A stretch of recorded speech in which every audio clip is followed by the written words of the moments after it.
ամենաակտիվ շրջանը, որ ես վիդեոներ եմ տեղադրել, այդ եղել է այն շրջան, որ ես 3 տեղ եմ աշխատել, 2-3 ժամ էի գիշերները քնում, բայց անում էի, որովհետև այդ ռիթմի մեջ էի ընկել։ Երբ որ այդ ռիթմից դուրս ես գալիս ու ինչ որ ալարկոտություն ա քո մոտ առաջանում, շատ ավելի դժվարանում ես մի բան անես, իսկ երբ որ ռիթմի մեջ ես 4 էլ կանես, 5 էլ կանես։ Կպատնես ոնց որոշեցի, որ ուզում ես արտասահման սովորես, ու այդ process-ը ոնց է ամեն ինչը տեղի ունեցավ։ Ու ընդհանրապես խորհուրդ կտաս մարդիկ գնան դուրսը սովորեն, թե չէ։ Փարիզը քաղաքը ոչ թե մետրոպոլիտան տարածք է իր, այլ հենց քաղաքը փոքր։ Քայլելու քաղաքը ահավոր, ու ընդհանրապես դու կարիք չունես մեքենայի, ու պետք էլ չի, որովհետև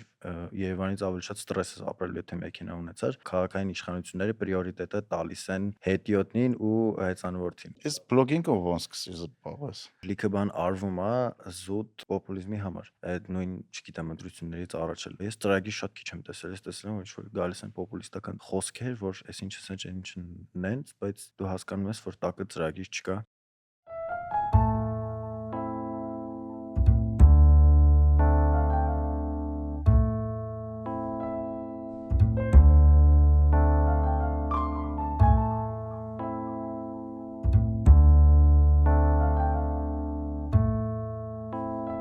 Բարև ձեզ։ Այսօր մեր ոդքասթի հյուրն է բլոգեր Տարոն Ավետիսյանը։ Տարոնի հետ խոսել ենք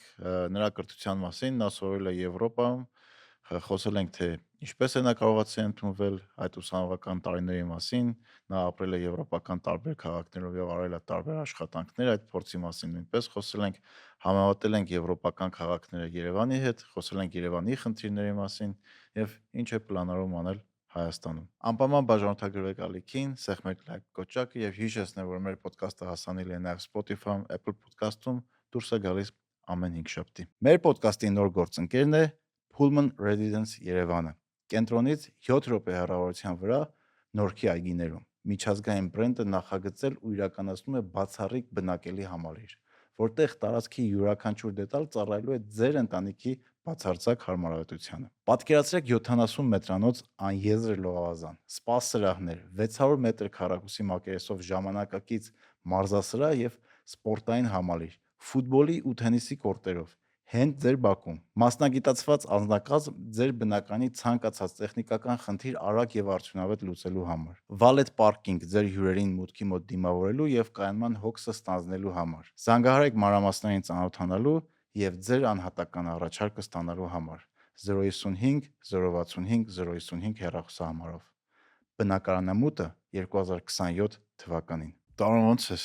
Շատ լավ, շատ էի կարոտել Հայաստանը։ Ինչքան ժամանակ չի եկել։ Դե վերջին անգամ անցած ամառն է եղել։ Հա մի տարի արդեն ստե չէ։ Մի տարի ստեղ չէի, բայց էդ էի ասում, որ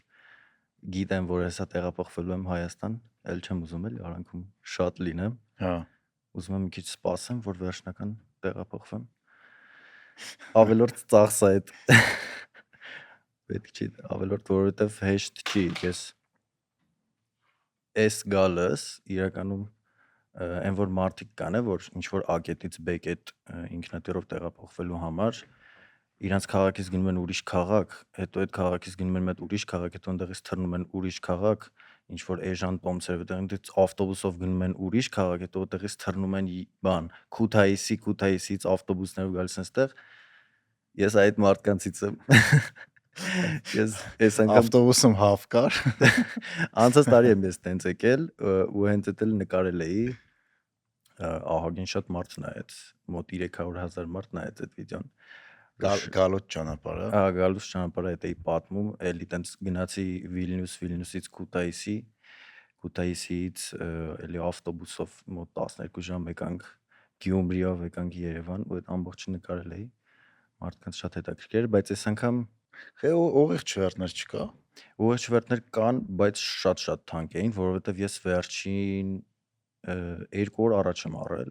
Հա։ Որովհետև ինչ որ թղթի խնդիր ունեի, սպասում էի, որ այդ թուղթը լինի, այդ կացության քարտս։ Ու չգիտեի կոնկրետ երբ կլինի, բայց ինձ պետք է շատ արագ գալ Հայաստան։ Դրա համար վերջին մի 2 օր առաջ, պլյուս մինուս առաջ չեմ հիշում արդեն կոնկրետ ու շատ թանկ էր, մոտ մի 700 եվրո էր մենակ մի կողմը, ու այդ հավատացեք ուսանողի համար շատ մեծ թիվ է։ Ոչ ուսանողի համար է թանկ, տոմսը $700, որ մի 20-30 դոլարով կարողանում ես այդ տոմսը առնես, նույնի համար 700 մի տեսակ հոգեբանորեն է պատրաստ չես վճարես։ Շատ թանկ է։ Ու ես ստիպված էլի գնացի Վիլնյուս, որը արժեցավ մոտ մի 20 եվրո, ավտոբուսով գնացի 3 ժամ, այդ իմ համար արդեն շատ կարճ է, որովհետև ես այնքան եմ տենց երկար տարածքներ ճանապարհորդել, թե մեքենայով, թե ավտոբուսով, որ այդ 3 ժամը իմ համար ոնց որ ինձ թվում է տնից, որ ես իջնեմ կենտրոն, ստեղի կարող է պլյուս-մինուս նույնը թվա, ավելի հոգնեցուցիչ լինի, քան Ռիգայից Վիլնյուս այդ նույն ավտոբուսով։ Դե այսօր ես բանը ինչ անունը 15 րոպեանոց ճանապարհը մինչև ստուդիա եկել եմ 1.5 ժամում ու ահա որ այն ներվայնացել բանը էմոցիոնալ այդքան ժամանակը ինչքան էմոցիոնալ առումով երբ որ դու վարորդես ինչքան դժվար է այս փողոցներում քշել երբ որ ամեն աննասուն դեմդ գալիս է ուզում է կտրի որովհետև ինքը որոշել է որ ինքը տենց ավելի շատ իրավունքներ ունի ու կարա իրան տենց պահի հերթ չկանգնի գա խաչմերուկի վերջում մտնի չասես երտս կկանգնի Այս գացի լավ նյարդացած չէ, բայց պետք է ասել, պետք է հանել, թե չէ որ էդի կուտակես ավելի վատ։ Այդ քո ոդկասթը вообще կապ չունի։ Հա, ես գացի։ Ինձ կպատմես ոնց որ դրանից խոսանք։ Այդ արդեն իմ հոգեբանական սեանսը կդառնա։ Կպատմես ոնց որոշեցի որ ուզում ես արտասահման սովորես, այդ process-ը ոնց այդ ամեն ինչը տեղի ունեցավ։ Ու ընդհանրապես խորտ կտաս մարդիկ գնան դուրսը սովորեն, թե չէ։ Հա, սկսենք սկզբից կամ երկրորդին պատասխանեմ, որտեվ ավելի կարճ է, հա, խորտ կտամ։ Եթե դեռ պատրաստ չեք գնալ թերապևտի մոտ, ուզում եք ավելի արդյունավետ դարձնել ձեր ընթացիկ թերապիան կամ պարզապես կարիք ունեք հոգ տանել ձեր ներքին վիճակի մասին, New Norm-ը հենց դրա համար է։ Սա մենտալ բարեկեցության համար նախատեսված համար 1 հավելվածն է App Store-ում եւ Google Play-ում, բայց սա պարզապես հաճելի խոսքեր ասող հերթական AI գործիքը չէ։ New Norm-ը գիտականորեն հիմնավորված է։ Այն օգնում է ոչ միայն թեթևացնել ծանր մտքերը, այլև հասկանալ դրանց պատճառները։ Ու ամենակարևոր մասը, հավելվածը հիանալի հասկանում է հայերեն, ու ձեր խոսակցությունների հիման վրա կառուցում է mind graph, ձեր մտքերի, զգացմունքների եւ տրիգերների վիզուալ քարտեզը։ Սրա շնորհիվ դուք սկսում եք տեսնել ձեր վարքագծի կրկնվող օրինաչափությունները եւ ավելի լավ հասկանաք ինքներդ ձեզ։ Եթե ունեք կուտակված մտքեր, որոնք ուզում եք մշակել, ներբեռնեք հավելվածը App Store-ից կամ Google Play-ից կամ պարզապես այցելեք newnorm.app։ Իսկ առաջին մասով իրականում շատ կտրուկ է ստացվել, որովհետև ի սկզբանե տենց որոշում չի եղել, որ ես ուզում եմ գնամ երկրից դուրս, այդ 17 թիվներ ես նենց ստացվեց, որ զուգահեռաբար երկու համալսարան ընդունվեցի, պոլիտեխնիկա, հա, ստեղ, երկուսն էլ ստեղ էին, պոլիտեխնիկը ու ամերիկյանը։ Ամերիկյանը նու 100%-ով ես չգիտեի ընդունվել եմ թե չէ, բայց ենթադրում էի, որ ընդունվել եմ, որովհետև մինչև վերջ չգնացի էլ որ հասկանամ, բայց բալայինով իմ կարծիքով ընդունվել էի այնտեղ մաթեմի ու անգլերենի TOEFL էի հանձնել ու մաթեմատիկայի քննություն էի հանձնել, այդ ժամանակ ուզում էի AUA math էի հանձնել։ Հա։ Ու այդ ժամանակ այդ մի քիչ ստրեսային էր, որովհետև շատ էին խոսակցությունները, որ controversial է ինքը մի քիչ էլի դու չգիտես, եթե գնահատական ստացար, դու չգիտես ինչն է սխալ արել ու առասարակ սխալ արել ես, թե չէ։ Բայց փառք Աստծո ամեն ինչ նորմալ հանձնեցի, պոլիտեխնիկան սենց գիտես ինչ տարբերակներ լինի, չլինի, թող լինի վիճակներ էլի։ Բայց դա էլ եղավ, չլինի, որովհետև ֆիզիկայի քննություն ես հանձնեցի, որ երբեք ես ֆիզիկայի չեմ ոչ սիրել եմ, ոչ հետաքրքրված եմ եղել ու ստացվեց էլի հանձնեցի անցա, բայց հետո սենց շատ կտրուկ քուրս մի տարի արդեն ինքը Լատվիայում էր գտնվում, ովքեր չգիտեմ ասեմ, որ Լատվիան Լիտվան չի, որովհետև այդ երկուսը շատ են իրար հետ շփոթում, ինձ միշտ ով զանգում է ասում է, բայ ինչ կա այդ Լիտվաներում, ես մի րոպե ծախսում եմ, որ բացատրեմ, որ իրանք տարբեր երկրներ են, հետո մի րոպե էլ ծախսում եմ, որ բացատրեմ, որ Ռիգան էլ Վիլնյուսը չի, Ռիգան Լատվիայի մայրաքաղաքն է, ինքը այնտեղ էր ու տենց ասաց, գիտես, տենց տարբերակ էլ կա, կարաս այս տարբերակն ոնց որ հաշվի առնես, որովհետև ի վերջո ինչքան էլ ինքը սենց մի քիչ հիբրիդային երկիր է, համ խորհրդային միությանը շատ նման, որովհետև խորհրդային միության երկիր է, մեզ նման են, մտածողությամբ այդքան չէ, բայց վիզուալ հա, որովհետև նո մարդիկ չէ, այլ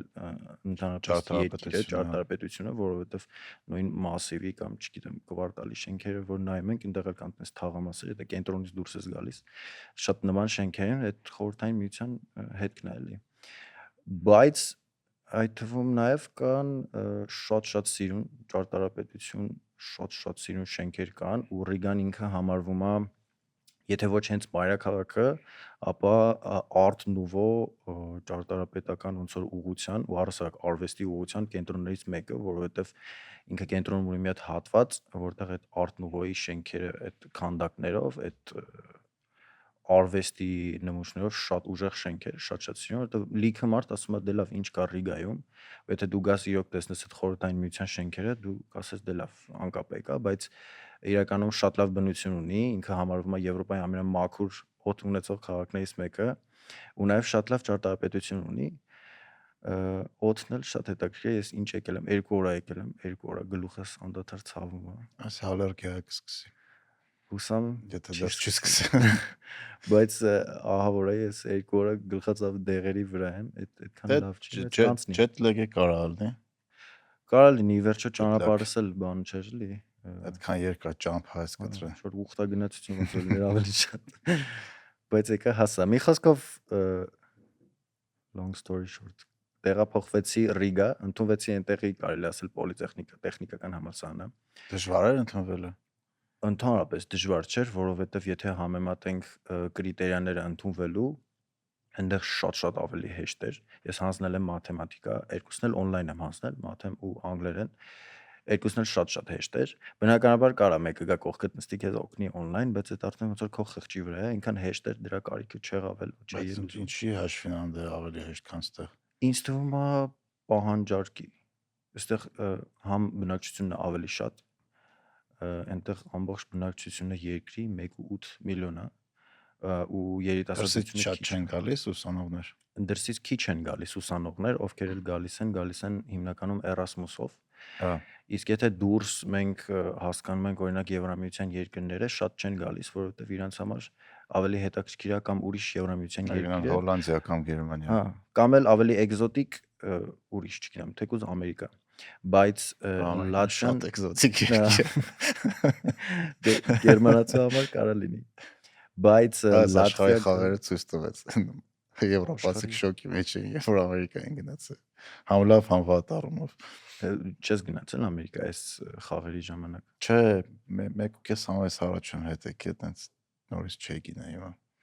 Հա, բայց շատ են դժգոհում բանի առումով, այդ ինֆրաստրուկտուրայի առումով, որ ինչ որ շատ դժվար է հասնել։ Դե Ամերիկան ու Եվրոպան չես համեմատի, դա առումով շատ տարբեր են իրանք։ Դե առանց մեքենայի չես կարող ոչ միտեղ գնաս հիմնական։ Ну, եթե Նյու Յորքում կամ նմանատիպ քաղաքում չես ապրում, որտեղ կարաս քայլես կամ public հանրային տրանսպորտ կա։ Լոս Անջելեսում հաստատ չես կարող առանց մեքենայի։ Դե եվրոպական քաղաքները իմ դուրը այդ առումով շատ են գալիս, որ իրանք քայլելու քաղաքներ են։ Օրինակ Փարիզն էլ է տենց,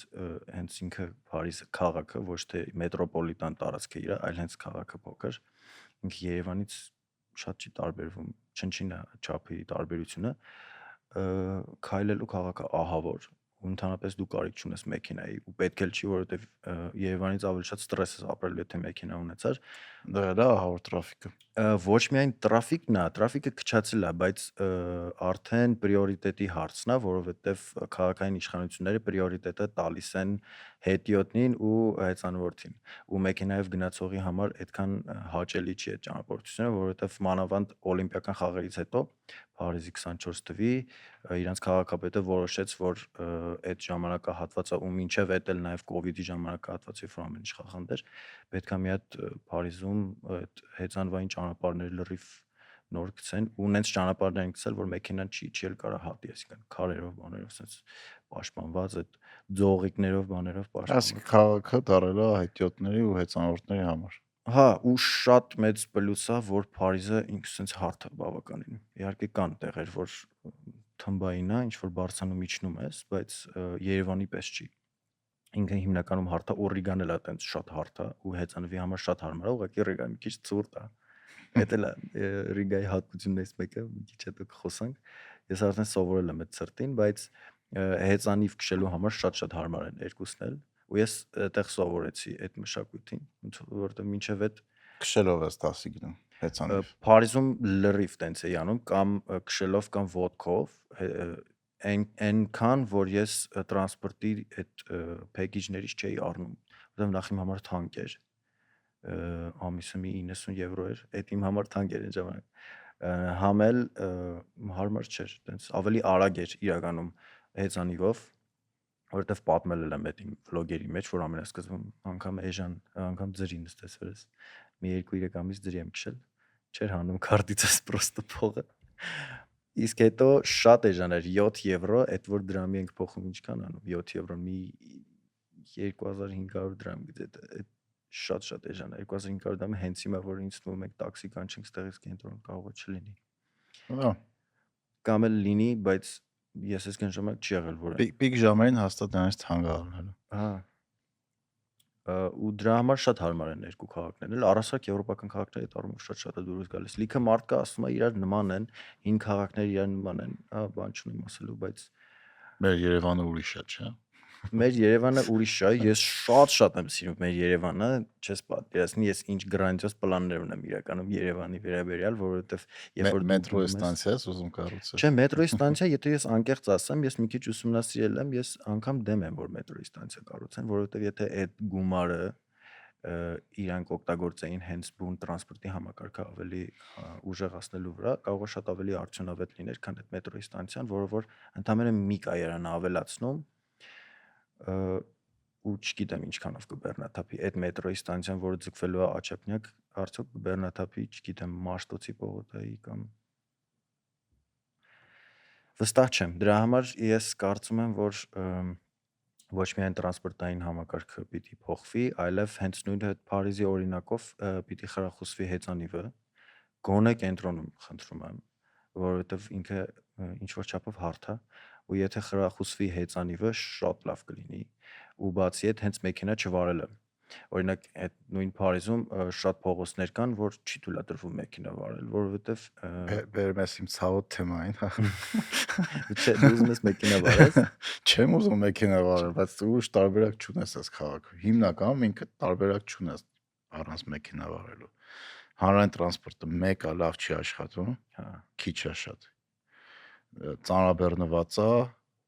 տրաֆիկ ահավոր վիճակում է, հեծանիվով տենց ահագին պետքա բան ունես։ Ինքդ քեզ չսիրես, որ հեծանիվով իջնես կամ քաղաք քշես էլի։ ոչ Մենք որ միայն դուրս են գալի, քաղաքից դուրս քշում ենք, հետ ենք գալի, հետ գալու փուլը այնքան ստրեսային է, որ ինչ որ մեկը մեքենայի տակ չգցի կամ դու չիջնես մեկին սպանես։ շատ վտանգավոր է։ Շատ մեքենայով է վտանգավոր։ Ես ստրես եմ ապրում, որ քշում եմ Երևանում, ցավոք սրտի, Դե շես մի շատ քիչ եմ էլ ավատանալու, այս հլապիկը չի, սրանից ավելի ավատանալու, մինչև սեպտեմբերին տրաֆիկը շանդանալու է, որովհետև ուսանողները, դպրոցները կբացվեն միանշանակ ավելի ավատանալու, ու եթե ռադիկալ փոփոխություններ չարվի, որը կարող է շատերիս համար անհարմար լինի, որովհետև ինչ որ օրեր կարող է մենք չկարողանանք մեքենա քշենք, բայց ավելի լավ, թող չկարողանանք, որովհետև այն ինչ որ հիմա կա շատ վատ է, շատ վատ է, իրոք խայտարակ վատ է։ Ես զգացի ոդկասթի սկզբում զգացի որ Վստահ եմ լսած կլինեք ինտերակտիվ բրոքերսի մասին, որը աշխարհի ամենամեծ ներդրումային հարթակներից է։ Հիմա արդեն կարող ես հեշտությամբ օգտվել այդ հարթակից իմ գործընկերոջ Ակբա բանկի օգնությամբ։ Էլ սպասել չկա, քո բանկային հաշվից գումարը վայրկյանների ընթացքում փոխանցվում է բրոքերային հաշվիդ եւ հակառակը։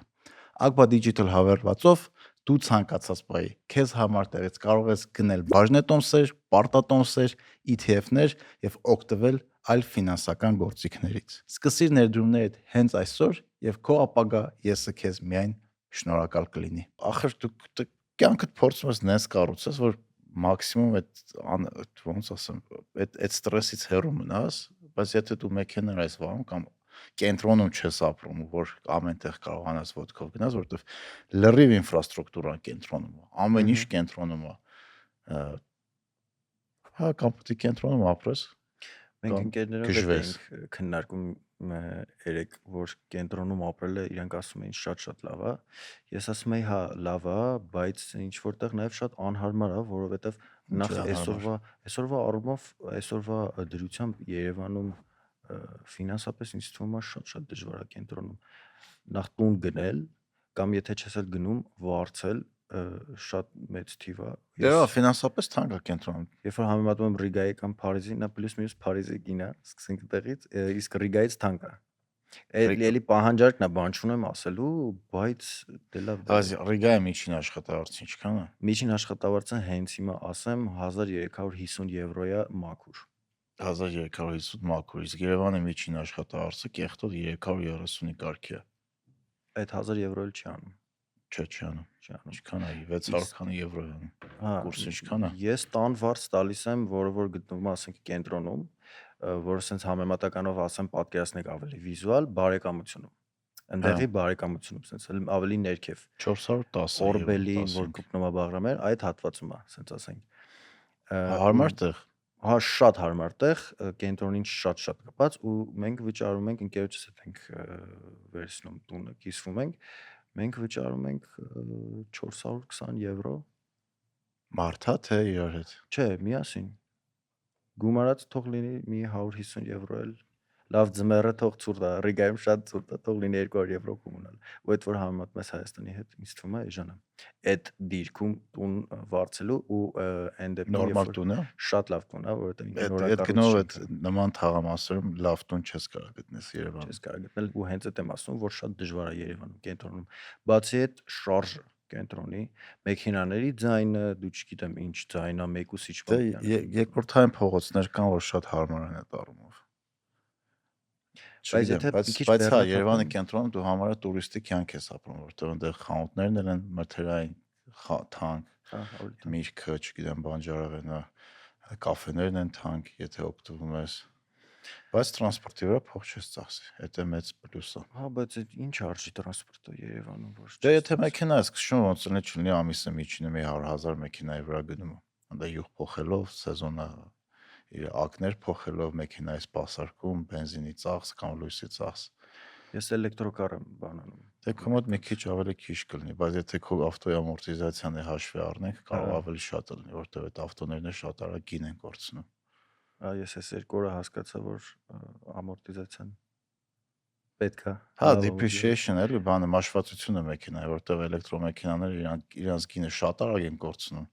ու մարդիկ ասում են մենք վառելիքի վրա գումար ենք խնայում, եթե էկոլոգիան չի իրանց բանը առաջի պատճառը։ Իմ էկոլոգիան է։ Քո էկոլոգիան, օքեյ, դու կարաս չհաշվես այդ թվերը։ Բայց եթե վառելիքի հետ համեմատում ես իրանց մաշվածությունը, որտեղ ներքին արևան շարժիչով մեքենաները իրանց գինը ավելի երկար են պահում, քան էլեկտրական մեքենաները։ Ես ոնց հասկացա դու էլեկտրոկար չես քշում։ Չէ։ Բայց Երևանի մեջ ես տալիս։ Հա, կենտրոնին շատ մոտ, բայց մեկը էլի բանը ճանապարհի վրա շատ ժամանակ եմ ծախսում ու ներվ ամենավատը։ Ու շուտ էլ որ դուրս ես գալիս, այդ ստացվում է օքեյ կարող է լավ ժամին հասնես, բայց քո ժամանակն ես կորցնում էլի։ Դառնում է կամաց Մոսկվայի պես ես լսել եմ, որ այնտեղ ուտելիք են վերցնում իրանց հետ, ինչ որ ջուր են վերցնում։ Դե նա հիմա որ Կիևյան կամուրջը փակա, մարդիկ կան, որ հա գործից տուն կարող է մի ժամից ավել գնան։ Օրինակ ես մեքենա միշտ ջուր ունեմ, միշտ։ Ինչ որ սնեքեր են պահում, եթե հանկարծ շատ երկար պրոբկին ինչ որ տաքսիստի մեքենա է դառնում։ Վերջերս վիդեոներ եմ դրում։ Ադյալ բան է կարա։ Այսպես ամեն ինչ կա, ինչ որ բան, ես սամոլոտում չկա, ես գալուց ինձ մի հատ ջուր։ Բայց հետաքրքիրը գիտես ինչն է, որ նես տպավորությունն է, որ ինչ դժվարություն գալիս է, մենք դրան հարմարվում ենք, այլ ոչ թե պահանջում ենք, որ փոխեն այդ ամեն ինչը։ Ամեն ինչ դառնում է ժամանակի հետ օքեյ էլի։ Օրինակ, չգիտեմ, Եվրոպայում նկատել ես, ես որ ինչ-որ ռադիկալ փոփոխություններ ալնում, նո ռադիկալ է չասեմ, ես որ փոփոխություններ ալնում ու մարդկանց կյանքի որակի վրա շատ բացասական ազդում, ինչ որ մի կետից մարդիկ սկսում են պահանջեն, չէ, որ իրանց շահերը պաշտպանեն։ Հա, կա տենց բան, մանավանդ Ֆրանսիայում, որովհետև իրանց Ֆրանսիան արյան մեջ այդ վաղուց կա առասարակ այդ հեղափոխական բաները ինձ թվում է ֆրանսիացիքից է գալիս էլի այդ շունչը հնարավորությունները իրանք սկիզբը դրեցին իրանց ռևոլյուցիաներով ու դրանից հետո մարդիկ հասկացան, որ արա հələ մի րոպե կարող պահանջենք էլի։ Հա, կարող պահանջենք, իսկ Հայաստանում հակառակն է էլի մեր մեջ կա, որ դե լավ դա էսա հարմարվենք մի քիչ էլ մի բան կլինի էլի։ Չիլնի, բայց ես շատ եմ հանդիպում մարդկանց, որ ես ասում եմ լավ, բախի չենք փոխում կամ այս ինչ բանը դու օրինակ իմ դուրս չի գալիս մեր շենքերի վիճակները այդ լարերը, այդ չգիտեմ բալկոնները, որ ամեն մեկը ոնց ուզում սարքում է բալկոնը ու տեսքը ահավոր ընկնում է, հենց այդ նույն թամանյանական շենքի տեսքը շատ անկնում։ Լսի, գիտես ինչն է դա։ Ամենակ տեսքի հարցը չէ՞ էլի, օրինակ մենք հա խոսում ենք տեսքի մասին, բայց այդ խորքային անարդարության մասին է խոսքը գնում, որ եթե դու Երևանում ես ապրում կամ չգիտեմ մարզերում, մենակ Երևանի մասին չի խոսքը, կարանք ընդհանուր Հայաստանի մասին ասենք։ Եթե դու նորմալ մարդ ես, փորձում ես լավ քաղաքացի եղնես, կաշառք չես տալի, չես գողանում, չես խաբում, չես գցում, քո համար ստե ապրելը դառնում է մաքսիմում ոչ հաճելի։ Ինչի որտեվ վարևանդ կաշառք է տալի բալկոնը սարքում, քո լույսը կչացնում է, այն մեկը որոշում է, որ պետք է առանձին լիֆտ սարքի, մեկը մի քիչ նագլիա քաղաքապետարան ծանոթ ունի, հայաթը փակում է, հիմա չգիտեմ այդպես բաներ կա թե չէ, բայց առաջ հաստատ կար, որտեվ շատ երկար ժամանակ արդեն սեփական տանն եմ ապրում, այդ հարցերի հետ չեմ առնչվել։ Բայց ասինքն եւ ճանապարհին մեքենա ես գցում, քո գիծը պահում ես, միշտ ինչ-որ մեկը գալիս է, որ ուզում է դեմդ մտնի, թե ինչի համար էլի, այտենց մենք էլ կարենք այդ անեինք։ Այսինքն, երբ որ դու փորձում ես նորմալ մարդ լինես, այս համակարգը քեզ պատժում է։ Չկլինի քո լույսը փակելով ինչ-որ մեկի բալկոն առաջ տանելով, վերջացնելով, թե դու ոնց ես փողոց քշում ու ոնց որ քեզ ստիպում է, որ դու էլ տես պահես, որովհետև դու անընդհատ քո հանդեպ անարդարություն ես զգում։ Ու կամ դու տենց ես դառնում, կամ ինչ-որ մի կետ ասում ես դե հերիք է էլի։ Ու այդ հերիքան է սովորաբար հասնում այն ժամանակ գնում է նրան, որ այդ մարդիկ թողում գնում են ստեղից։ Այդ կամ էլ այդ հերիքայի ժամանակ այնքան ուժ պիտի գտնես քո մեջ, որ շարունակես։ Դե մարդիկ կան, որ սկսում են փոխեն, պայքարեն այդ ամեն ինչի համար ու որոշ բաներ դեպի լավ փոխվել է միանշանակ ու հենց տենց անհատների ոնց որ աշխատանքի արդյունքում կամ մարդկանց որ գոնե այդ հարցերը բարձրաձայնում են, գոնե չեն վախենում կռիվ են տալի իմանալով, որ հարևանները ասել են գործ տվող է։ Բայց ինքը պայքարում է բոլորի համար, որտեվ վաղը իրան են շնորհակալություն ասելու, որտեվ այսօր ամոթ է ասել, որտեվ տեն իրանց հարևանը տենց լավ գործի է, պաշտոնի է, հիմա տենց դիվիժենի ունի, տուն է պահում, դե ոչինչ ախպերել է։ Չէ, ոչինչ չի, որովհետև նման համակարգում նորմալ մարդը, ով պետք է ամենաշատը պաշտպանված լինի պետության կողմից կամ քաղաքի կողմից, որովհետև աշխատում են, հարկ են տալիս, կանոնները պահում են, ամենաշատն են տուժվում նման համակարգերում։ Ու ինչ որ մի կետից իրոք գալիս է այն կետը, որ դե հերիք է։ Չգիտեմ։ Համաձայն եմ, բայց այն քո թվարկած սկզբի ֆիլտրերը, որ թվարկեցիր, ինձ թվում է, որ սաղ դրանք հերթով կարող է տակը մարդ չմնա կամ քո ասացի պես երկրից դուրս։ Չէ, կան, շատ կան։ Հայաստանում նորմալ մարդիկ ավելի շատ են, քան աննորմալները, բայց աննորմալները ակտիվ են ու ագրեսիվ են։ Երևացող են։ Ու երևացող են, հա, ասինքն նայ այդ պարկինգ ես գնում 95%-ը նորմալ է կանգնած։ Չգիտեմ, մոլի դեմը կլինի կամ ինչ-որ միտեղ կլինի։ Միշտ ինչ-որ բաներ են, հիմնական շատ մեծ մաս չի։ Բայց այդ մոլերում էլ այդ խնդրեմը կա, պարկինգի։ Ինձ թվաց որ մենակ փողոցներում։ Մեկը գալիս է տենց թեք 3 ավտոյի տեղ կանգնում է։ Կավա չգիտի, որ այդ գծերը բան։ Դե եթե չգիտի ու իրան թողել են ավտո քշի, ինքն էլ է ապուշ, իրան պրավա տվողն էլ է ապուշ։ Ոչ շատ դեպքեր գիտեմ, որ կամ պրավա չունեն, քշում են, կամ էլ ունեն ինչ որ առածա։ Շատ այն ժամանակվանից շատ են առել։ Դե ինչ ասեմ, հիմա էլ բան է, ալկոհոլ օգտագործել են, պրավից զրկվել են, ինչ էին կարող բան անեն, հետ ստանային, ընտրություններից առաջ մարդկանց պրավեկը հետ տվեցին։ Հա, ես լսել եմ այդ թեման, որ ինչ եմ հիշում, որտեղ դու ասացիր, թե դու չէիր, ով էր Արտուրն էր կամ էլ։ Դե այդ թեման շատ է քննարկվել, որտեվ էլի դրա մասին է։ Դու նորմալ քշում ես, քեզ կանոնացնում տուգանք են գրում, դու ժամանակին տալիս ես, բայց եթե դու խմում ես, գնում ես մեկի խանութի մեջ ես մտնում, պրավետ զրկում են, մեկը հոպ ընտրություններից առաջ քեզ հետ են տալիս քո պրավը, որտեվ տենց քո ձենը այն նորմալ քաղաքացու ձենին մեկը հավասար է։ Հա, այս ինձ թվում է շատ խորը մտածելակերպի հարց է, որ մենակ բան փոխելով չի լինի, մենակ սերունդ փոխելով չի դզվի, ինքը պետք է պետությունը շատ լուրջ աշխատի, որովհետև Այնակ պետությունը չէ, անհատներն է պետք է անեն։ ոչ միայն, բայց եթե պետական մասշտաբով այդ աշխատանքը չեղավ, ինձ թվում է այդ անհատները պիտի Այ շատ պետությունը այդ հարցին ուշադրություն այնքան չի դարձնելու, ինչ որ մինչև ինչ որ քանակության մարդ, ում որ ձենը կարևոր է, սկսի իրոք պահանջի։ Ոչ թե մի անգամ ստատուսում Facebook գրի կամ իմ նման մի անգամ ոդկասթում բողոքի բռնի, այլ անընդհատ սիստեմատիկ այդ հարցը բարձրացվի։ Ու այդ հարցը եթե չլուծվում, այդ մարդիկ իրանց ձեն չտան ու անընդհատ դրա մասին խոսան։ Դե որովհետեւ բոլորին հարմար է։ Ես օրինակ Այ հիշում եմ ապրես։ այն ժամանակ բան էր, սաղս բողոքում էինք, որ չգիտեմ, կա շարք, մաշարք, էս ինչ, չգիտեմ, գնում ես էս ինչ տեղը չի ստացվում թուղթդ, մի հատ բամբանյար կայս դնում ստացվում է, էդի ինձ թվում է բոլորին հարմար էր այն ժամանակ։ Այսինքն ամենացածր պաշտոնյայից մինչև ամենաբարձր պաշտոնյա այդ նենց սիստեմատիկ էր դարձել, որ բոլորին հարմար էր, օքեյ էին բոլորը, բայց հետո երբ որ ասացին դե լավ, դե եկեք փոխենք, մի տեսակ կտրվեց այդ ցեպոչկին ու հիմա դժվար է։ Հիմա դժվար է, որովհետև դու ինչ որ տեղ ես գնում ու հասկանում ես, որ թեկուզ հերթի առումով հերթ ես կանգնում, քեզ շտապ բան է պետք, դու հասկանում ես, որ ստիպված պիտի կանգնես այդ հերթը, ասես մի պահ տխրում ես։ Էդի ես չէ, էլի այն մարդկանց համար եմ ասում, ովքեր տխրում են։ Ես այսօր այդ բանը ունեցա, այդ փորձը ունեցա, ես գալիս ես Դավթաշենի մոստը, որ գալիս ես իջնում ես գնաս հեռուստաընկերությունով դեպի աշտարակ, այդտեղ մի հատ հատված կա, որ ինքը լայն է, բայց մի մեքենայի համար է, որտեղ Արվենյալ, որ պետքա աճ որ մտնես։ պետքա մտնում ես, իջնում ես Հա, դե արդեն միշտ Արմենիա։ երկու գծով են իջնում։ Հա, ու գալիս է վերջում դառնում է մի գիծ, ու չկա այդտեղ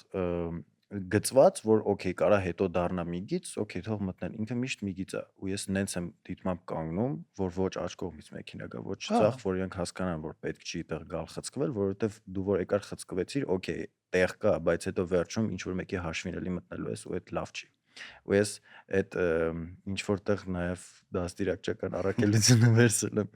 իմ վրա, ինձ մեղադրում էին, ասում էին մի արած գուշ եղեսակ չէ, ճիշտ խփեն ես էս անում։ ինչ այն ինչ, բայց Ես էլ եմ եթե տես անում։ չանեմ, այդ մարդը էլ չի հասկանալու, որ պետք չի անել, դες բան։ Դե հա, օրինակ,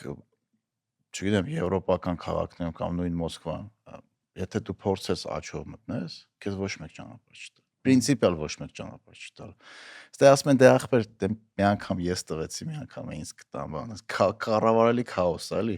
Քո ասած բոլորին հարմար է, որտեվ դե այսօր ես մի բան խափեցի, վաղ ինձ կխափեն, բան էլի տենց նորմալ է, էլի ախպեր, բան, այդ վիճակն է միջով, որովհետև համակարգային լուրջ փոփոխություններ չի արվում, որը սոցիալական կյանքի վրա կարա դրական առումով ազդի։ Մեկը տենց անհատի պայմանավորվածության մակարդակի վրա է ամեն ինչ, անհատը փոխվում է, մնացած հետևից էլի ամեն ինչ հետ է գալիս։ Բայց գիտես, օրինակ Ռիգայում շատ զիջող են ու տենց պարագաներում զիջում են, որովհետև այնտեղ մարդիկ չեն չարաշահում Չեն այդ բարությունը։ շարաշահում, հա։ Դա մի անգամ է լինում, որ երբ որ դու կանգնած ես երկար հերթի մեջ ու մեկը ինչ որ գալիս է, դու զգում ես, որ ինքը տեղյակ չէ, որ այդտեղ կարող է մի գիծ դառնա, դու հասկանում ես, իրան զիջում ես, բայց իր հետևից մի 5 մեքենա էլ չի գալիս կամ բանի շտապօգնության մեքենայի հետևից մի 100 ավտո չի գնում։ Դու հասկանում ես, որ Դե այդ բանն է, գալիս է էլի այն թեմային, որ վստահության ու անվստահության հասարակությունների թեման է, որ հասարակություններ կան, երբ որ default-ով վստահում են իրար մարդիկ, հասարակություններ կան, որտեղ ի սկզբանե մարդիկ իրար չեն վստահում։ Մենք չվստահող հասարակություն ենք։ Ու այդ ֆենոմենը շատ ուսումնասիրվել է տարբեր գիտնականների կողմից, ու դու եթե չվստահող հասարակություն ես, քո տնտեսական աճն է մինչև ինչ որ մի կետի է հասնելու, որովհետև դրանից են պետք է սոցիալական կոնստրուկտը ձևը սոցիումի ապրելու իրար հետ շփվելու ոնց ասեմ ամեն ինչ պետքա փոխվի։ Դե որովհետև խափում ենք իրար։ Եթե դու գնում ես խանութ կամ չգիտեմ ինչ որ միտեղ որտեղ որ քեզ խափում են, հետո հենց մտնում ես մեծ ուրիշ տեղ, այդտեղ էլ են քեզ խափում, դու երրորդ տեղը մտնելուց հասկանալու ես, որ քեզ խափելու են, իսկ 5-րդ տեղ մտնելուց արդեն դու ես սկսելու խափել, որովհետև ամեն ուրիշ ձև չես տրանզակցիա, որը քո կյանքում տեղի ունենում, կապ չունի բիզնեսա, թե անհատականա, դու ստուգում ես։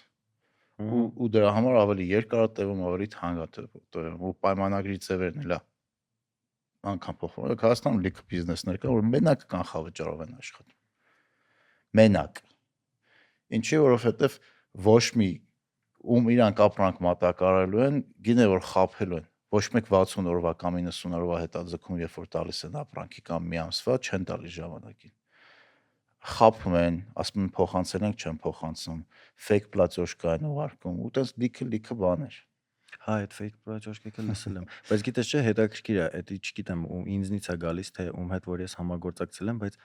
այսքան ժամանակ երբեք չի եղել, որ ինչ որ գովազդային համագործակցություն անեմ ու նախորդ գումարը վերցնեմ։ Ես անգամ ասել եմ, եկեք ես կփոստեմ, թող գնա տեսանյութը, Դե երևի հետո վատ կփոխեմ։ փորձ դեռ չես ունեցել, շատ լավ է։ Մի անգամ ունեցել եմ, բայց այդ շատ անհատական փորձ էր էլի, այդ մարդուց էր, հասկացա, ոչ թե ինքը գլոբալ ինչ որ բան էր, բայց մեկը դրանից հետո էլի շարունակել եմ։ Դե նայ բլոգերների հետ մի քիչ զգուշ են, որովհետեւ որ քեզ գցեցին դու դրա մասին մի հատ վիդեո կնկարես, որը ավելի շատ դիտում կհավաքի, քան իր ռեկլամը։ Ես միշտ դրա մասին մտածել եմ, ես խնդիրներ ունեցել եմ ամեն անգամ, մի անգամ ես հիշում եմ բան գնացի, չէ, անունը չեմ տա իհարկե, որ ոչ գովազդ, ոչ հակագովազդ լինի, բան բասեին գնացի այստեղ։ Մենակով էի ու ինձ ասեցին, որ բան չի թույլատրվում մենակով ու պետքա դու զույգիդ հետ լինես, ինչ որ աղջկա հետ լինես կամ չգիտեմ, ընտանիքիդ հետ լինես, ու ես ճիշտ ասած սկզբից մի քիչ բան եղա ապշեցի, որովհետև տես փորձ չէի ունեցել երբեք։ Ես մտածում էի, տես բան կարող է 15 տարի առաջ լիներ էլի Հայաստանում, բայց փաստորեն մինչև հիմա կա։ Ես ենթադրում եմ ինչի, որովհետև շատերը իհարկե օգտվում են դրանից ու գալիս են մի քիչ այդ մտնորդը փչացնում են, բայց ես զարմացել էի, որովհետև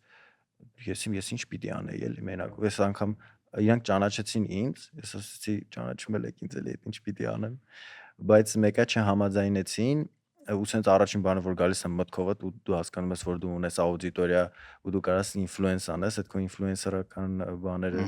բնազդը արտնանում է, ուզում ես ասես սպասեք հենց հիմա վիդեո նկարեմ, գցեմ խայտարական եմ, ասեմ էս ինչ է ժողովուրդ, չգաք էս ինչ տեղ է, բայց մյուս կողմից սկսում ես, երբ որ սկսում ես սառը դատել, հասկանում ես որ լիքը մարդ օգտվել է այդ առիթից, եկել են դրա համար էս մարդիկ ստիպված տենց ինչ որ Չէ, իրանք հեշտ ձևն են գտենա, օրինակ մեր համակարգում է որ խոսում ենք տես խնդիրների մասին, դու կարաս հեշտ լուծում տաս, որի պատճառով լիքը նորմալ մարդ դուժելու է։ Հա։ Սույքերով մուտքդ ամենահիմար face control-ի ձևերից մեկն է։ Այս ինչ որ գիշերային ակումբներում էլ չէր, տենց այն ժամանակ։ Հա, բայց Հիմա չգիտեմ։ դա ոնց է ֆիլտր անում, էլի, ասինքն ինչ հիմար ձև է։ Չգիտեմ, այդ բիզնեսից ես հեռու եմ, կարող է դրա համար պատճառ կա, բայց միշտ ինձ վայրի է թվացել ու ցանկացած տեղ որտեղ ասել են զույգը մուտքերով, ես ընդ պրինցիպել չեմ գնում։ Հուտքը զույգերով է։ Չեմ գնա հաստատ։ Դե հարցը ոչ թե այդ բանն էր, այլ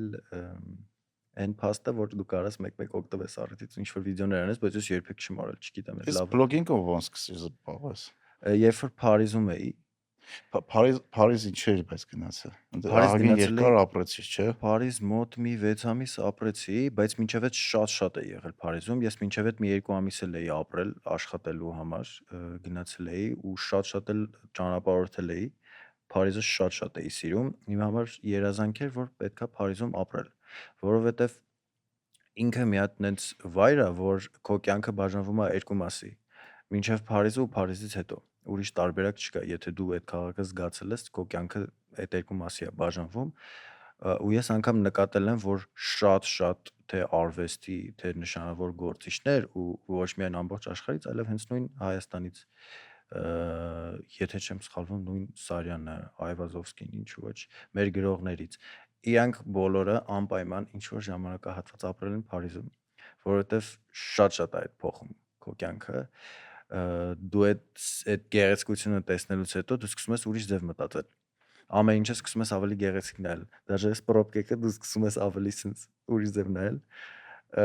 դրա համար ես շատ էի ուզում Փարիզ գնայի ու մի քիչ ինքը абսուրդ պատմություն է, որովհետև իմ դասերը ֆրանսերենով էին, բայց ես ընդհանրապես ֆրանսերեն չգիտեի ու ես այդքան էլ լավ բան չի, բայց խաբել ասել էի, որ ֆրանսերեն գիտեմ, որ գնամ ու ես չգիտեմ այդ ոնց են իրանք արել, որ չեն ստուգել ին ֆրանսերենը, ինքը դե մեյլով էինք գրվում, ես իրանց ֆրանսերեն էի պատասխանում, շնորհակալություն ChatGPT-ին ու իրանք չէին զգում, որ ես չգիտեմ ֆրանսերեն, իրանք ասացին դու ֆրանսերեն խոսում ես, լավ մակարդակի, որովհետև դասը այդ ֆրանսերեն լինելու, դե ես ասացի գիտեմ, լավ, հիմա ոնց որ պարապում եմ, մինչև սեպտեմբեր հաստատ նենց կիմանամ, որ խնդիր չի լինի, ու իրանք ինձ վստահեցին, բայց ինձ հետ Հայաստանում լիներ չէին վստահի, Իհարկե չէին վստահի, բայց Ֆրանսիայում երևի դեպք չի եղել, որ մարդը խաբի, որովհետև այդ քեզ էլ ձեռնտու չի, բայց եթե դու լեզուն չգիտես, գնաս սովորես ոնց չես կարա դու, բայց ես այնքան էի ուզում, այնքան մեծ էր այդ ցանկությունը իմ մոտ, որ ես ասացի, օքեյ, գիտեմ ֆրանսերեն, ես գալիս եմ։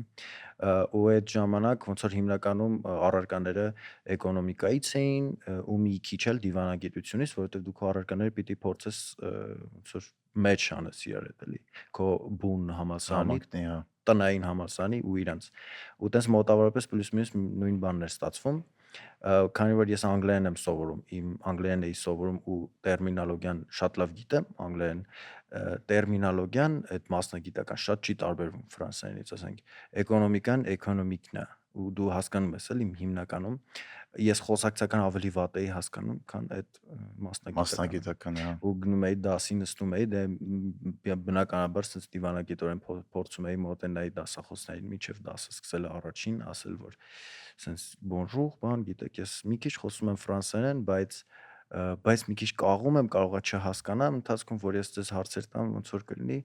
ինձ կրկնակի պատասխանեք, չէի ասում իմ հետ անգլերեն խոսացեք, ուղղակի ոնց որ ասում էի երկու անգամ կարող է հարցը տամ բան, կարող մի քիչ չհասկանամ, իրանք ասում էին, հա, խնդիր չկա։ Ուզում ես կարանք անգլերենով բան, ասում էի, դե լավ, հա, եկեք անգլերենով։ Ու տենց մի երկու դաս եղավ, որ ասենք անգլերենով հարցերից պատասխանում էին, կամ եղավ, որ քննությունը առասարակ անգլերենով հանձնեցի, եղավ, որ ֆրանսերենով հանձնեցի, բայց ինքը ավելի շատ ոնց որ հաշվարկային առարկա էր, տնտեսագիտական ու հեշտ էր էլի։ Դες շատ պետք չէր ֆրանսերենի իմացություն, ավելի շատ թվային ինչ-որ բաներ էին, բանաձևային ու ստացվեց։ Ես չգիտեմ ոնց, բայց ստացվեց այդ 7 առարկաներ, որոնք որ ֆրանսերենով էին, ես հանձնեցի ու այսպես մի հատ մեծ քար էր, որ ուսերից գցեցի։ Բայց հիմա ֆրանսերեն նորմալ գիտես։ Հիմա չէ, հիմա նորմալ չգիտեմ, բայց դրսում կարամ դիալոգը պահեմ ինչ որ չափով վերջին անգամ որ Փարիզ էի գնացել ապրիլին, արդեն եթե նստում եմ ռեստորան, հանգիստ պատվիրում եմ, ուտում եմ, հաշիվը փակում եմ, դուրս եմ գալիս, եթե ինչ որ տեղա պետք որ գնամ, հանգիստ կարամ հարցնեմ, ես ինչ տեղը ոնց գնամ եւ այլն, այսինքն այդ մինիմալ դիալոգային բանը կարող եմ պահեմ, բայց քանի որ զուգահեռ նաեւ ուրիշ լեզուներ եմ ուսումնասիրում, նույն լատվերենը, որտեղ որ ես ապրում եմ Լատվիայում, իրանց լեզուն եմ ուսումնասիրում։ Լատվերենը ինչ լեզվի է նման։ Լատվերենը ինքը բալթյան լեզու է, բալտիկ ընտանիքից է, իրան նման է մենակ լիտվերենը ու պրուսերենը, ոչ թե ռուսերենը, այլ պրուսերենը, պրուսական, որովհետև այդ երեքն էլ բալթյան լեզուներ են, բայց օրինակ էստոներենը ընդհանրապես նման չի, որովհետև շատ մարդիկ մտածում են, եթե այդ երեքն էլ բալթյան երկրներ են, ուրեմն պիտի նման լինի, բայց էստոներենը ինքը ավելի շատ ֆիներենին է նման, որովհետև իրանք գալիս են այդ ուրալյան լեզվանտանիքից, ֆինո ուգարսկի ու ուրալսկի, եթե չեմ սխալվում, չեմ հիշում ոնց է ռուսերեն, բայց հունգարերենն է օրինակ նման էստոներենին ու ֆիներենին, բայց լատվերենին նման է լիտվերենը, գործող որպես լեզու, դեռ պրուսերեն ես չգիտեմ, մարդը որ հիմա պրուսերեն է խոսում։ Դե մասնագետները Դժվար քայլես կոմիտասով ու մեկը հելնի հետ պրուսերեն ինչ-որ հարցը ոսսյուսի։ Դրա համար, բայց ինքը ինչ որ չափով ունի sense հունական բան, զգացողություն, որովհետև էսերը շատ են, հենց նույն քո անվան ու ազգանվան վերջում, եթե ենթադրենք դու ստանաս Լատվիայի քաղաքացիություն, քո անվան ու ազգանվան վերջում դնելու են իրանք S։ Նարեկ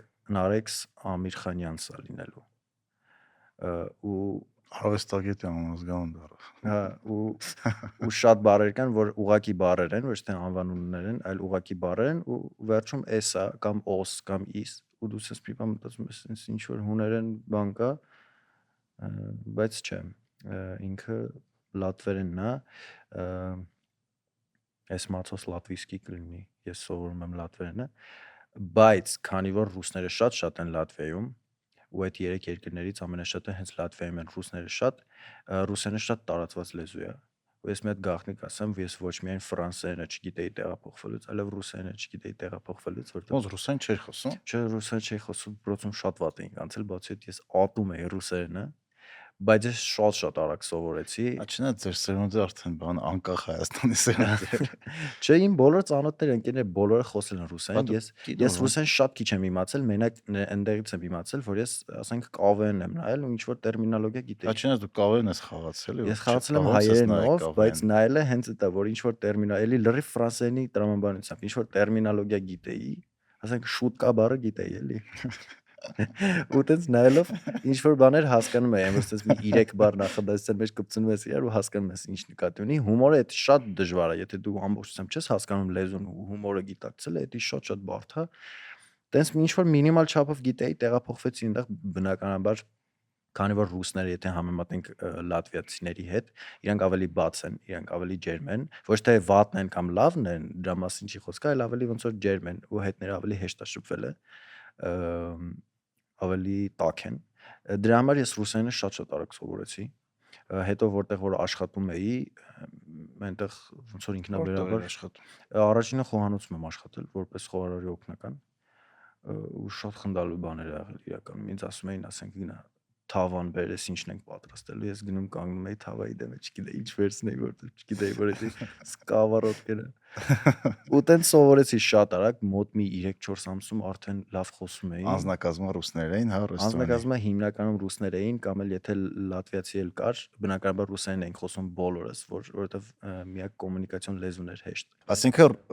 այդ սովետական հետքը դեռ լավ ուժեղ է այնտեղ։ Շատ ուժեղ է, հիմա Լատվիան իրականում ահավոր պայքարում է ռուսերեն լեզվի դեմ։ Իրանք մի քանի տարի առաջ, եթե նախկինում կային ռուսերեն լեզվով համալսարաններ, իրանք այդ արգելեցին։ Եթե կային դպրոցներ ռուսերեն լեզվով կամ ռուսական, այդ էլ փակեցին, արգելեցին։ Հիմա միգրացիոն կենտրոններում էլ դու իրավունք չունես ռուսերեն խոսես իրանց հետ։ Այդ մի քիչ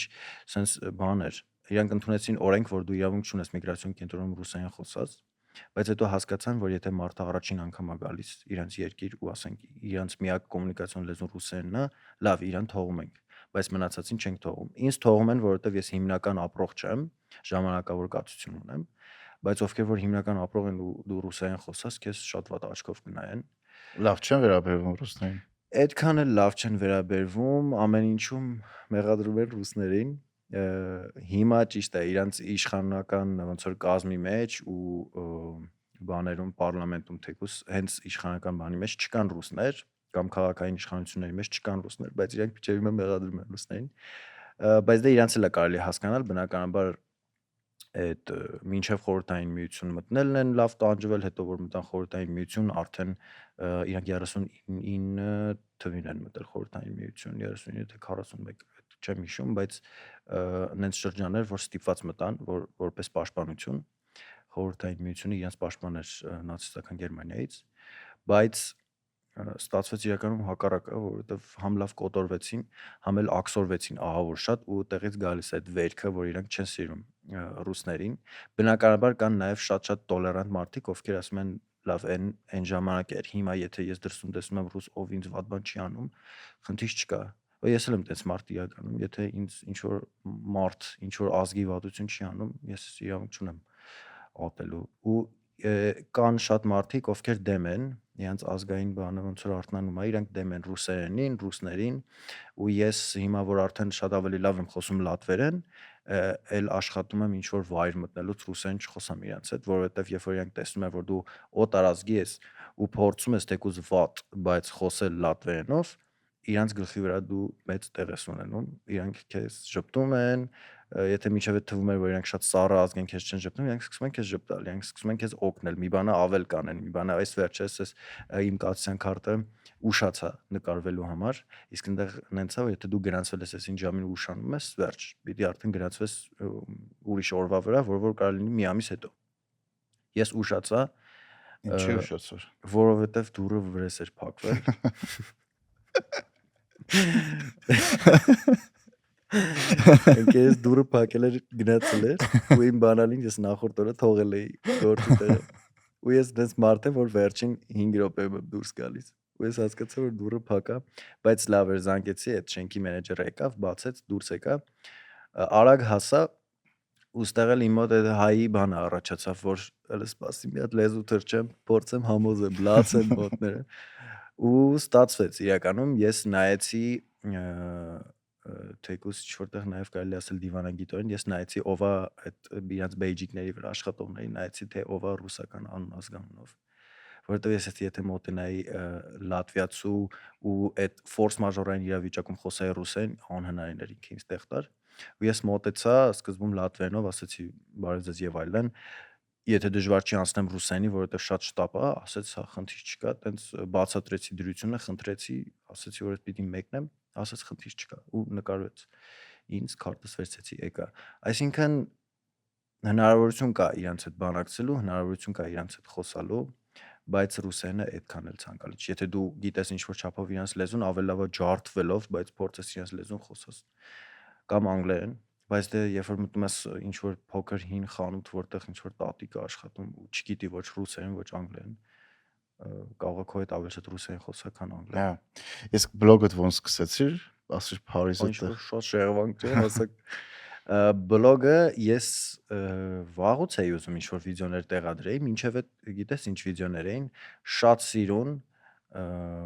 ինչ-որ ճարտարապետության հետ կապված, արվեստի հետ կապված ինչ-որ հետաքրքիր վիդեոներ էին իմ համար հետաքրքիր, բայց ես հետո հասկացա, որ մարդկանց այդքան էլ հետաքրքիր չի, կամ էլ հետաքրքիր են այս մարդկանց, ովքեր որ